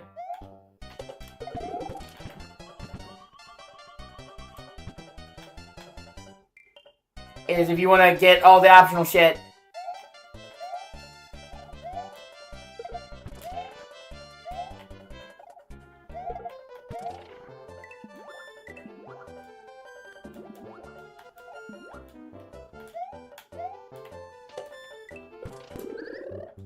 Shit. So the only time they ever really ask you... A motherfucker. The only time they ever really ask you...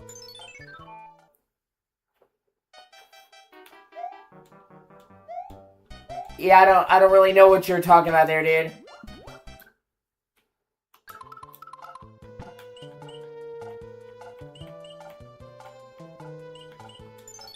And they only ask you to find a few moons to move on, dude. Fuck me. Like, you're completing, like, less than 10% of the world before you can move on.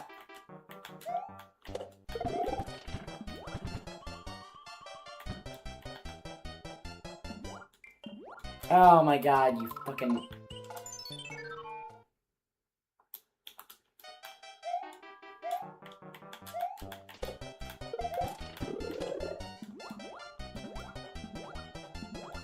Okay, I don't know why that glitched out, but alright.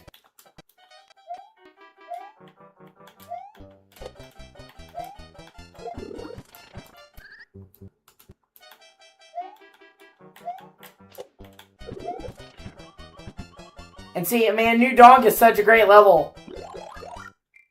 It's crazy to me that like, oh, fuck off. It's crazy to me like that's where you would lose interest. Because for most people, New Donk is their favorite level.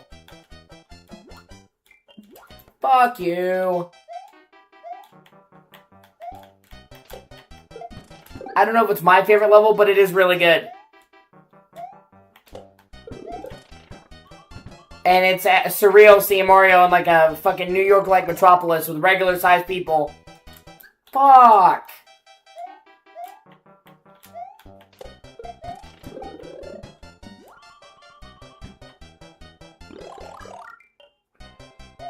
Yeah, but I'm not trying to beat you over the head with it. If you don't want to play it, you don't. I really, really love Mario Odyssey, and I guess I was hoping that you would love it the same way I did.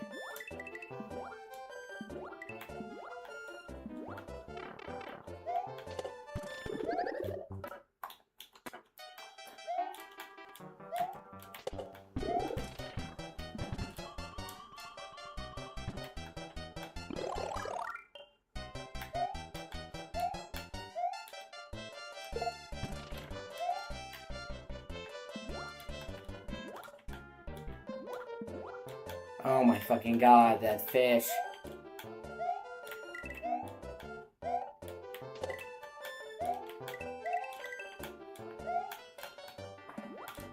But you don't, yeah.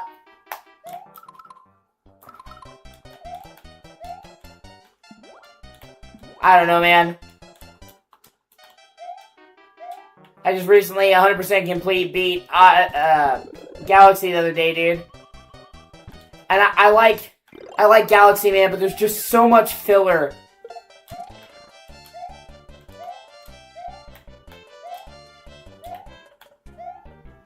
The thought that, like... Oh my fucking god, that guy's so annoying.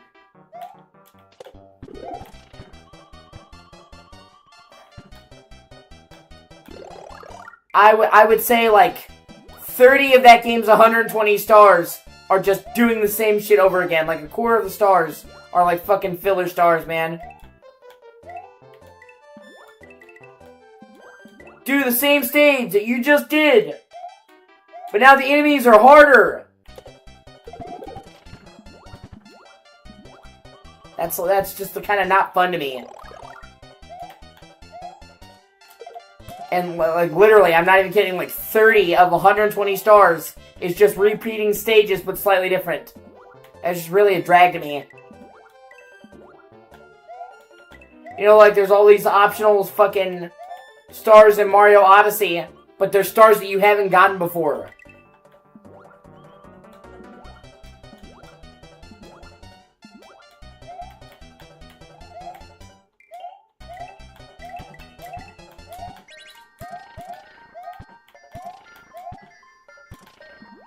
Ah! So, like, I would rather do optional quests to find new stars than just, I would rather do, stars. I would rather return to old stages to find new optional stars than just straight up redo old stages. Like, when you return to an area in Super Mario Odyssey, you're not just redoing the exact same shit you did last time. You're there to find new stuff. When you return to an old level in Mario Galaxy, it's literally just there to retread it. Oh, we're gonna have you collect 100 purple coins! Oh my god, oh! I think also part of it is, you're not really as hardcore into platformers as I am. I really fuck with 3D platformers. I just love 3D platformers in general, whereas you like some 3D platformers. That's not shitting on you, by the way. I'm just saying, like, I like the genre. You like a couple of games in the genre. There's a difference between loving horror movies and loving a few horror movies. Do you know what I'm saying? I wonder if Destin is still here. He just goes quiet for a super long time. It's hard to tell if he's still hanging around or not. Hey, yo, Dustin! Dusticle!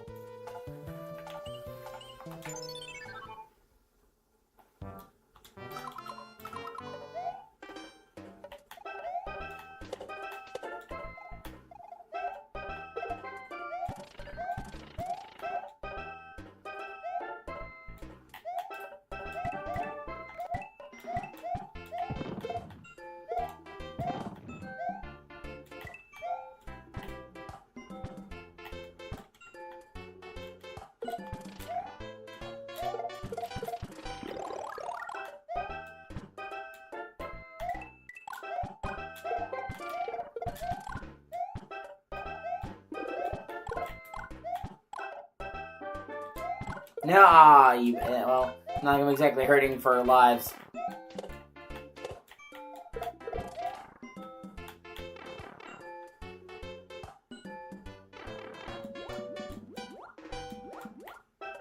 Dude, the sooner I get out of this fucking underwater world, man, the happier I will be, dude.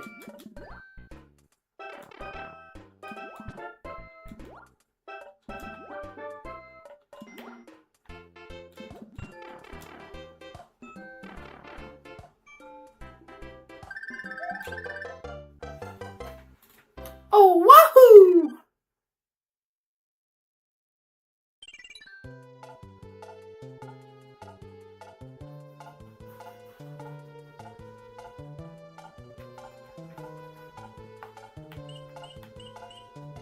Alright. Now I've done all the main stages I can do the fortress.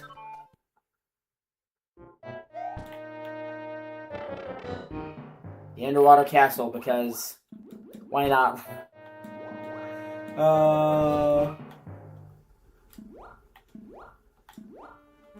And they still somehow managed to have fire underwater, so...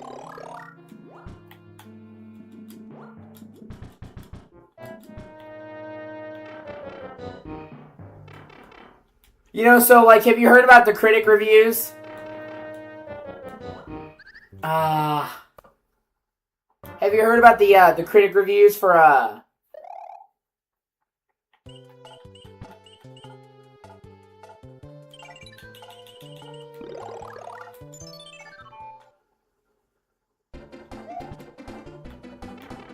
the Odyssey? All the critics are sucking its dick. It's gotten fucking rave reviews.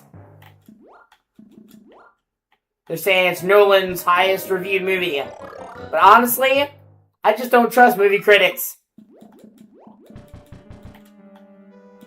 So that really doesn't mean much to me. And I know that there's probably a large quotient of those movie critics who will, give the movie an endorsement just for making Athena black. Or Helen, I'm sorry, Helen of Troy black. No, they made Athena and Helen black. I'm sorry. You know what I'm saying? Who will do it just for that reason. Who probably don't know the first fucking thing about the Odyssey. But then, I don't know, man, like... I'm really conflicted, dude. Because it's fucking Christopher Nolan. I honestly have never seen a Christopher Nolan movie that I didn't like. And I've seen most of his movies, by the way.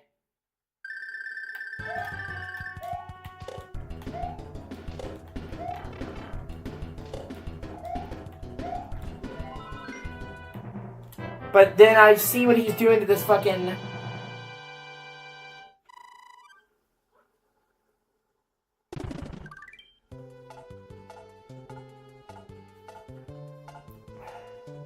I see what he's done to the source material, and it's like, on the one hand, it's like, man, I really love Christopher Nolan. Then I really dislike the agenda. They're not fucking black women from Africa and fucking Greece during the Athenian Wars, man. And people always say the same shit, man. People always say the same shit, like, it's based off of mythology. It's not a historical tale. Okay, number one, even if it's a historical character, they don't care if they're recasted. Okay, they were cool with Black Cleopatra, so fuck them.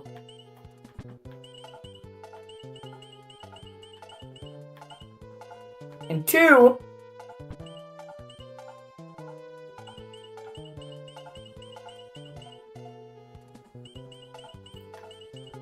even if it's not fucking a real historical tale, it was still based off of real shit.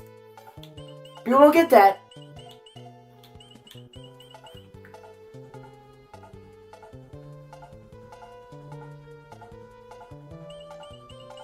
He took leeways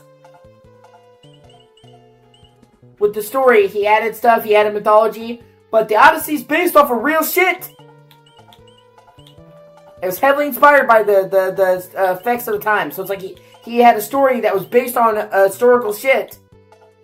And then he changed it. Added like the Greek gods.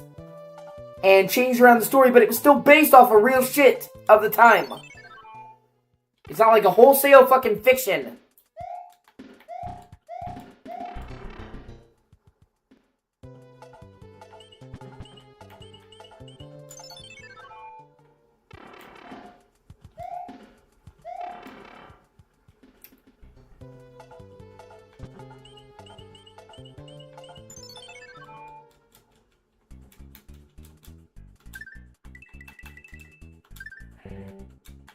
And I feel like he specifically did that.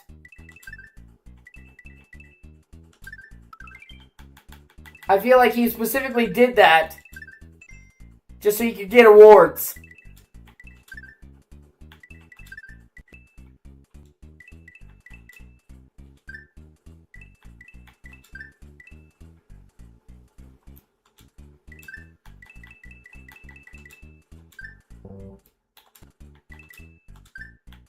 Because all of his movies are normally very highly awarded, but the Academy Awards now literally set into effect a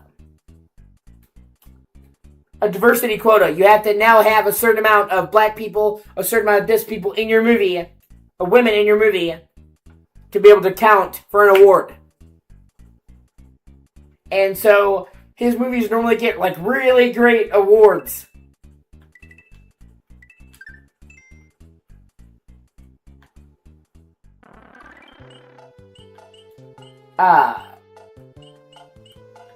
And so he wanted to keep getting his movies awards, but they basically were just like, well, you know, you can't unless you meet this quota, and that's why he did that shit. But honestly, I feel like he kind of sullied his name a little bit with this one.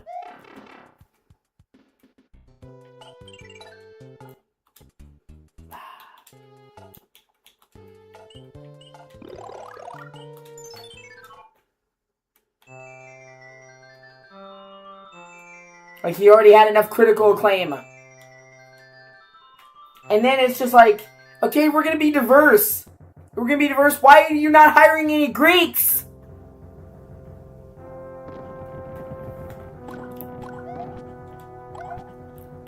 They say, well, it's important to be diverse.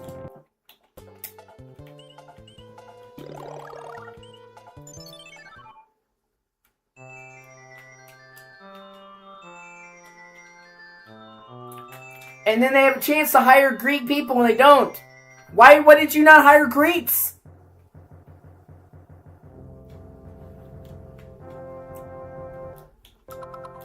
So, it's all about diversity and inclusion. But we do a story about the Greeks and we don't have any Greek actors? So, like, are Greeks white now? Because I thought Greeks were a minority, according to the powers that be.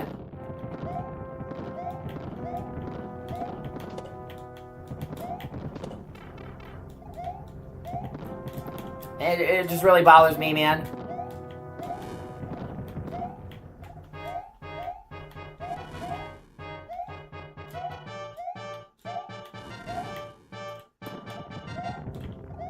Because they're basically saying that black people are the only minority that matters.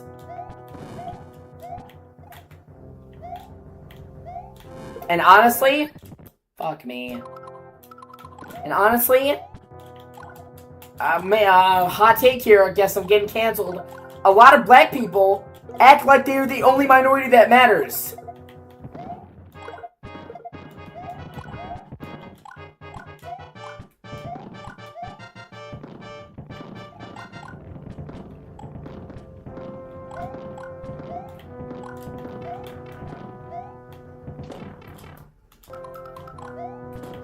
Like, and that is something I have seen. I have seen so many black people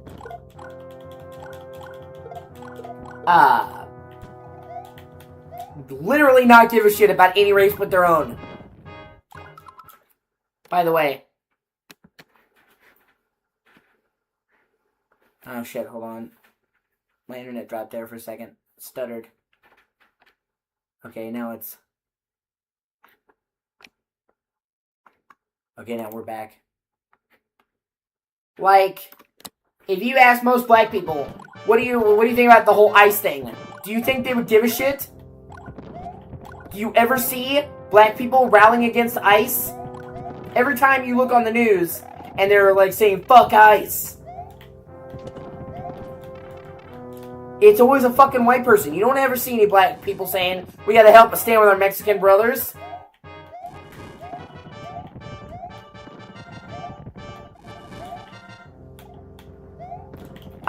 When Asian people were getting the shit rocked out of them during COVID. There's a lot of Asian racism during COVID, which is shameful, by the way. It's not like they can control the fucking virus. Just, like, that's like expecting, like, oh, it came from an Asian country, so Asian people are to blame. It's like the most racist shit I've ever heard. You know what I mean? Like, But, so there was like a good portion of the Asian community that was getting attacked during the height of COVID. Because people were calling it Kung Flu. Fucking Trump. Even though, you know, I don't care if it came from China. It's not like Asian people specifically did it. Viruses come around the world all the time. Race never normally gets brought into it. Do you not think massive viruses come from America? They don't call it the America flu, the freedom flu. You know, like, all the time we get viruses from around the world. But that's one of the only times that race got put into it. And it was wrong. They tried to make it sound like fucking... It was the Asian people's problem. They had no part in it. So, like, a couple of dudes in a laboratory in China, in Wuhan, made it. So now it's all Asian people's problems. But, like, there were Asians who were literally, back in, like, 2020, 2021, getting the shit beat out of them. Because there was a racist sentiment where people were somehow blaming the Japanese and the Chinese in this country. Did you see any black people say, hey, we gotta leave the Asian people alone? No, they didn't care.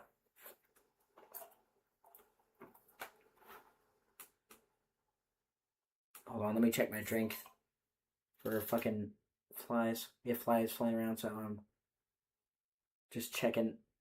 I'm paranoid. Okay, yeah. Do you ever see a black person who's not on CNN ever say something about Israel and Palestine?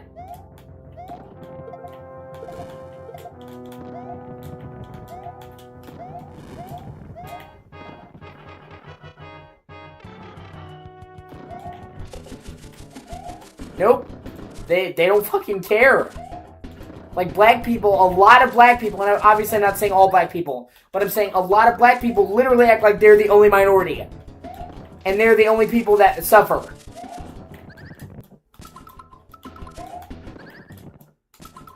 And yeah.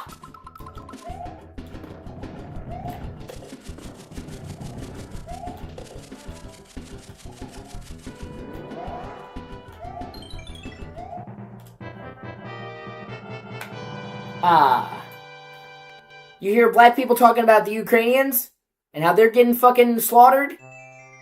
No, like, it's an actual thing with black people where they act like they're the only minority that counts. And they don't give a fuck about any other minority. That king looks weirdly like Mario. Maybe that's his dad. Papa?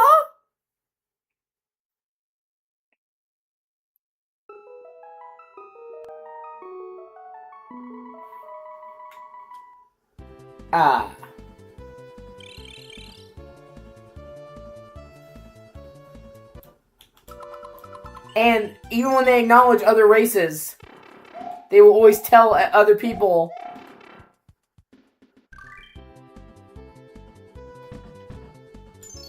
that they have it worse.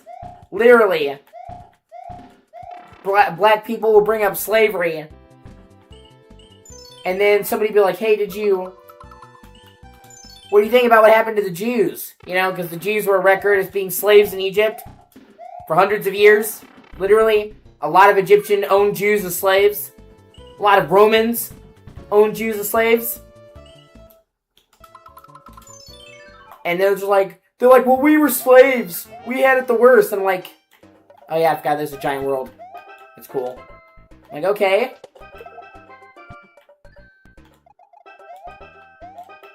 Jews were slaves. A couple hundred years in Egypt. Irish people were slaves. Yeah, dude, see, you get me talking about that, you'll see me get really mad.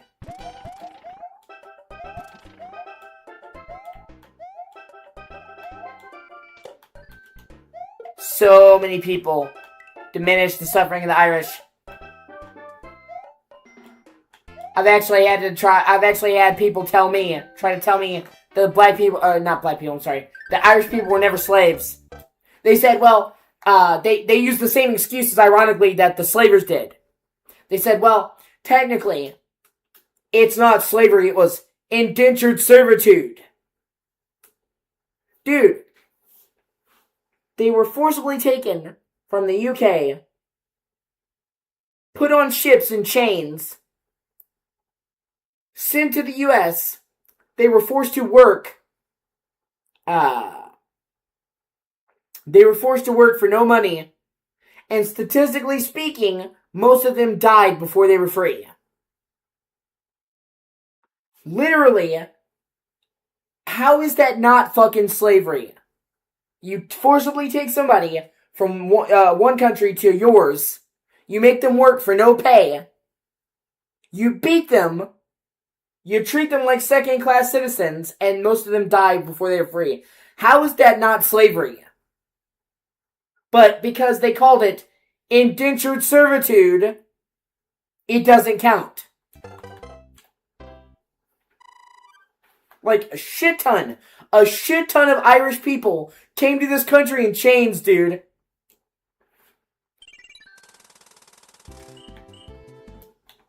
Nah, fuck.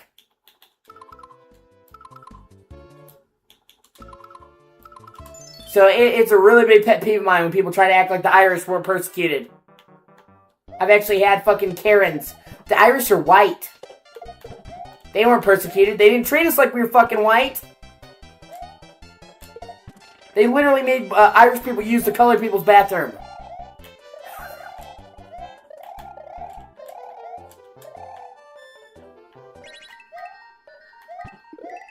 Oh shit.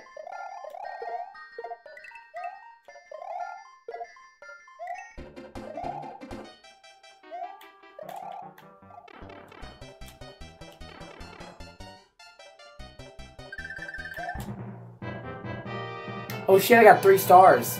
Wow. Oh wow. Sweet.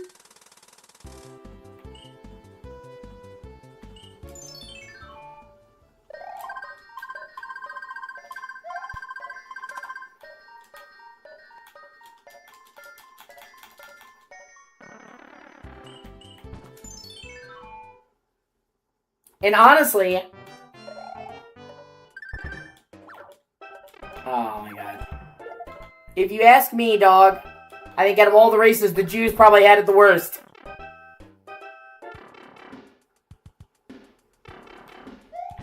In my opinion.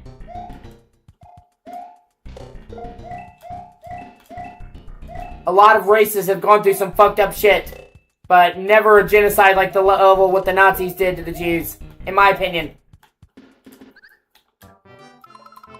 Like, there's racial discrimination, there's slavery, and then there's fucking killing as many of them as you can, trying to exterminate them from the face of the earth, and doing fucking experiments with their bodies on children. So, in my personal opinion, if you try to get into the oppression Olympics with the Jews, you're gonna fucking lose. And that's not talking about the fact that they already were slaves in Egypt.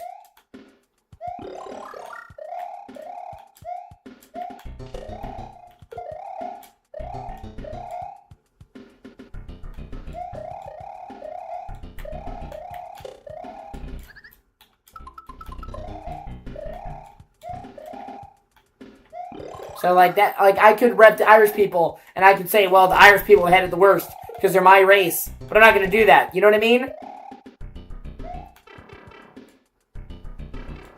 Really? What the fuck, man?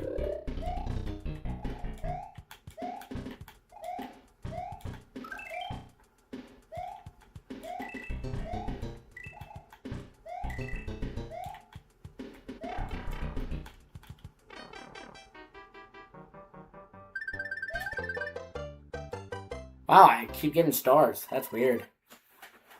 It's 4 stars in a row.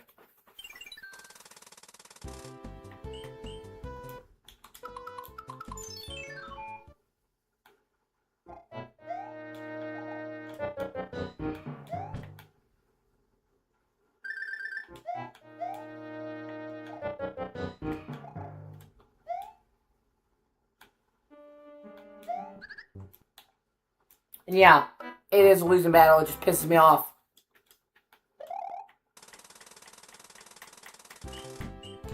You see the irony, right?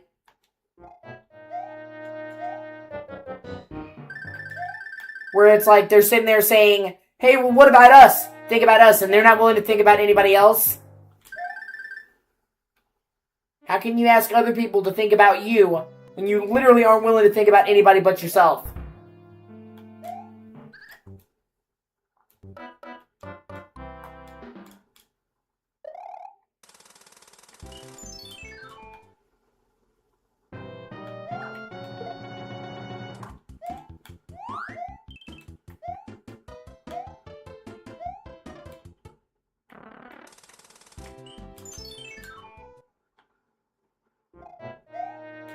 But I guess I should stop talking about it. I'll get canceled.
Oh my god, we're doing another underwater level? We just got done with the underwater world!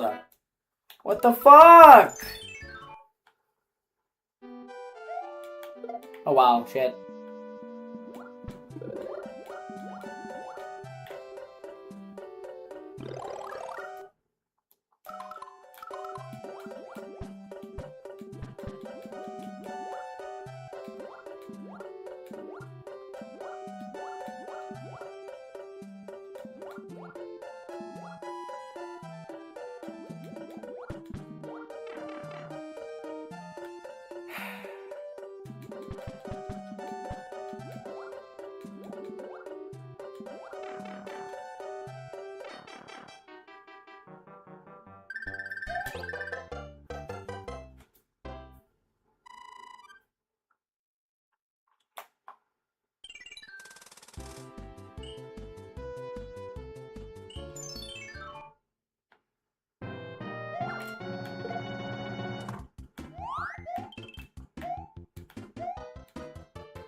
Seriously?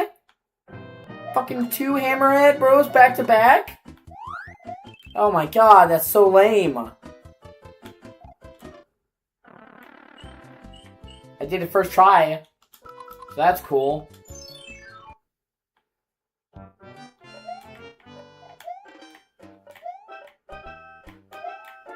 Still fucking lame though.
Shit! I would add another 3-star. I just got one more. I'm still gonna 1-up.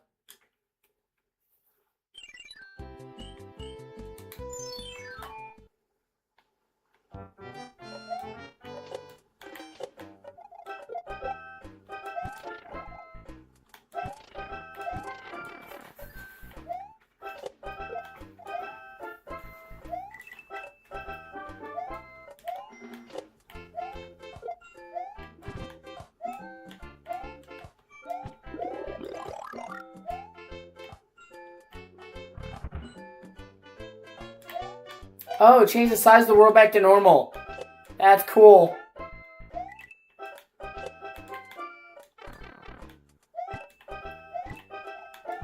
Oh my god.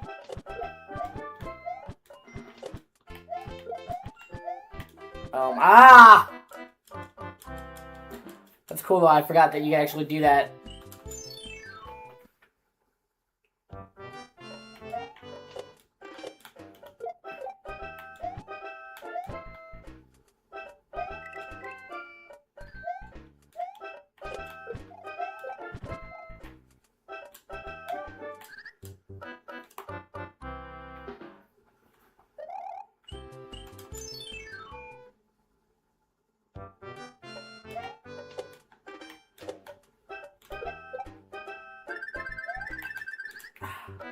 They actually have a level of Mario 64 that's also, I think it's called Tiny Giant Island. That's something similar to this, but it's in 3D.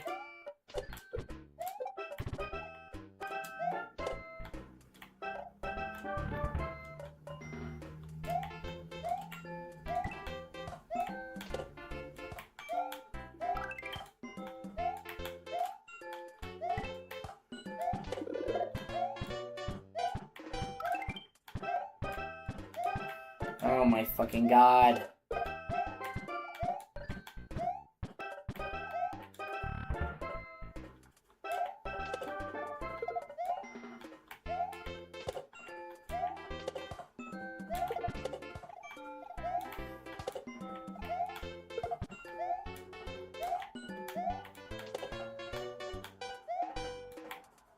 Oh shit.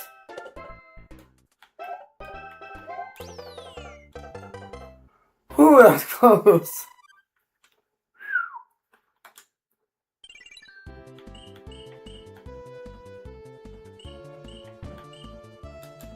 Okay, so this stage has 2 fortresses. Okay? That's weird.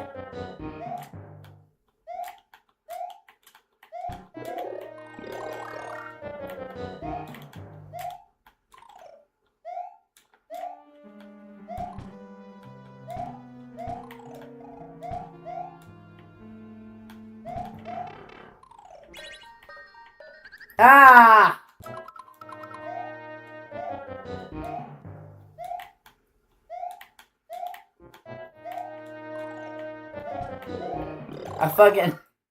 A dry bone is what it sounds like when you have sex with a chick who's not into you. I don't think she's feeling it, man.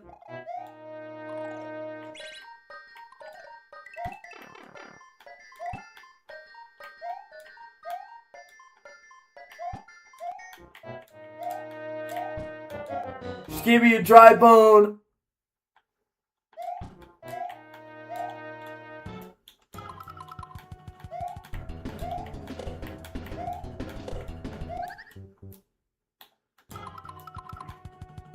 Also, how many times are they gonna use this one fucking dude? I feel like every boss in this game is this one cocksucker. He better get a fucking raise from Bowser after this, man. Get some dental bonus. This guy's single-handedly fighting your fucking war for you, dog.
Ah, fuck me.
Can I give you the do bagels? Can I reduce this fucking assist? Can I reduce it to fucking assist? Can I reduce it to bagels?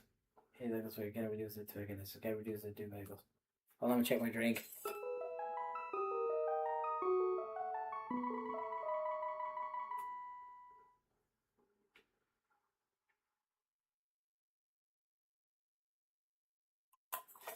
And then please give me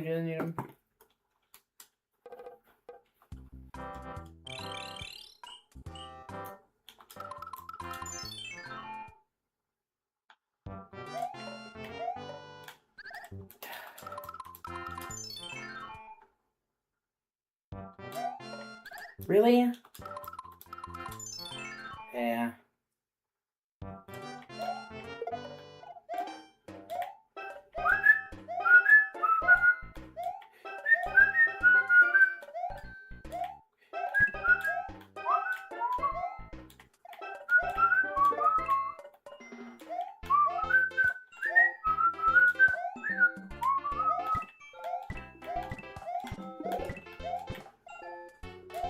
Ah!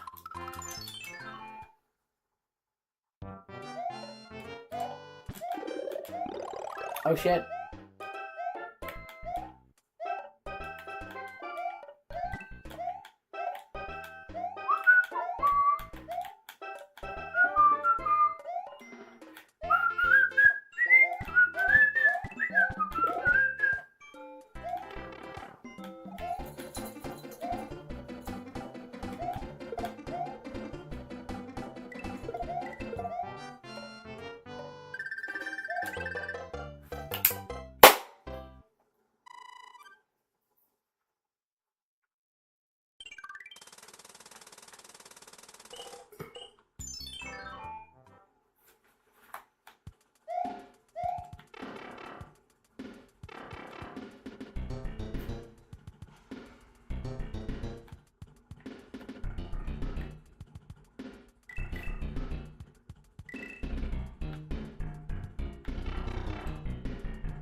And I'm gonna save and take a break. I'll be back. I'm gonna eat.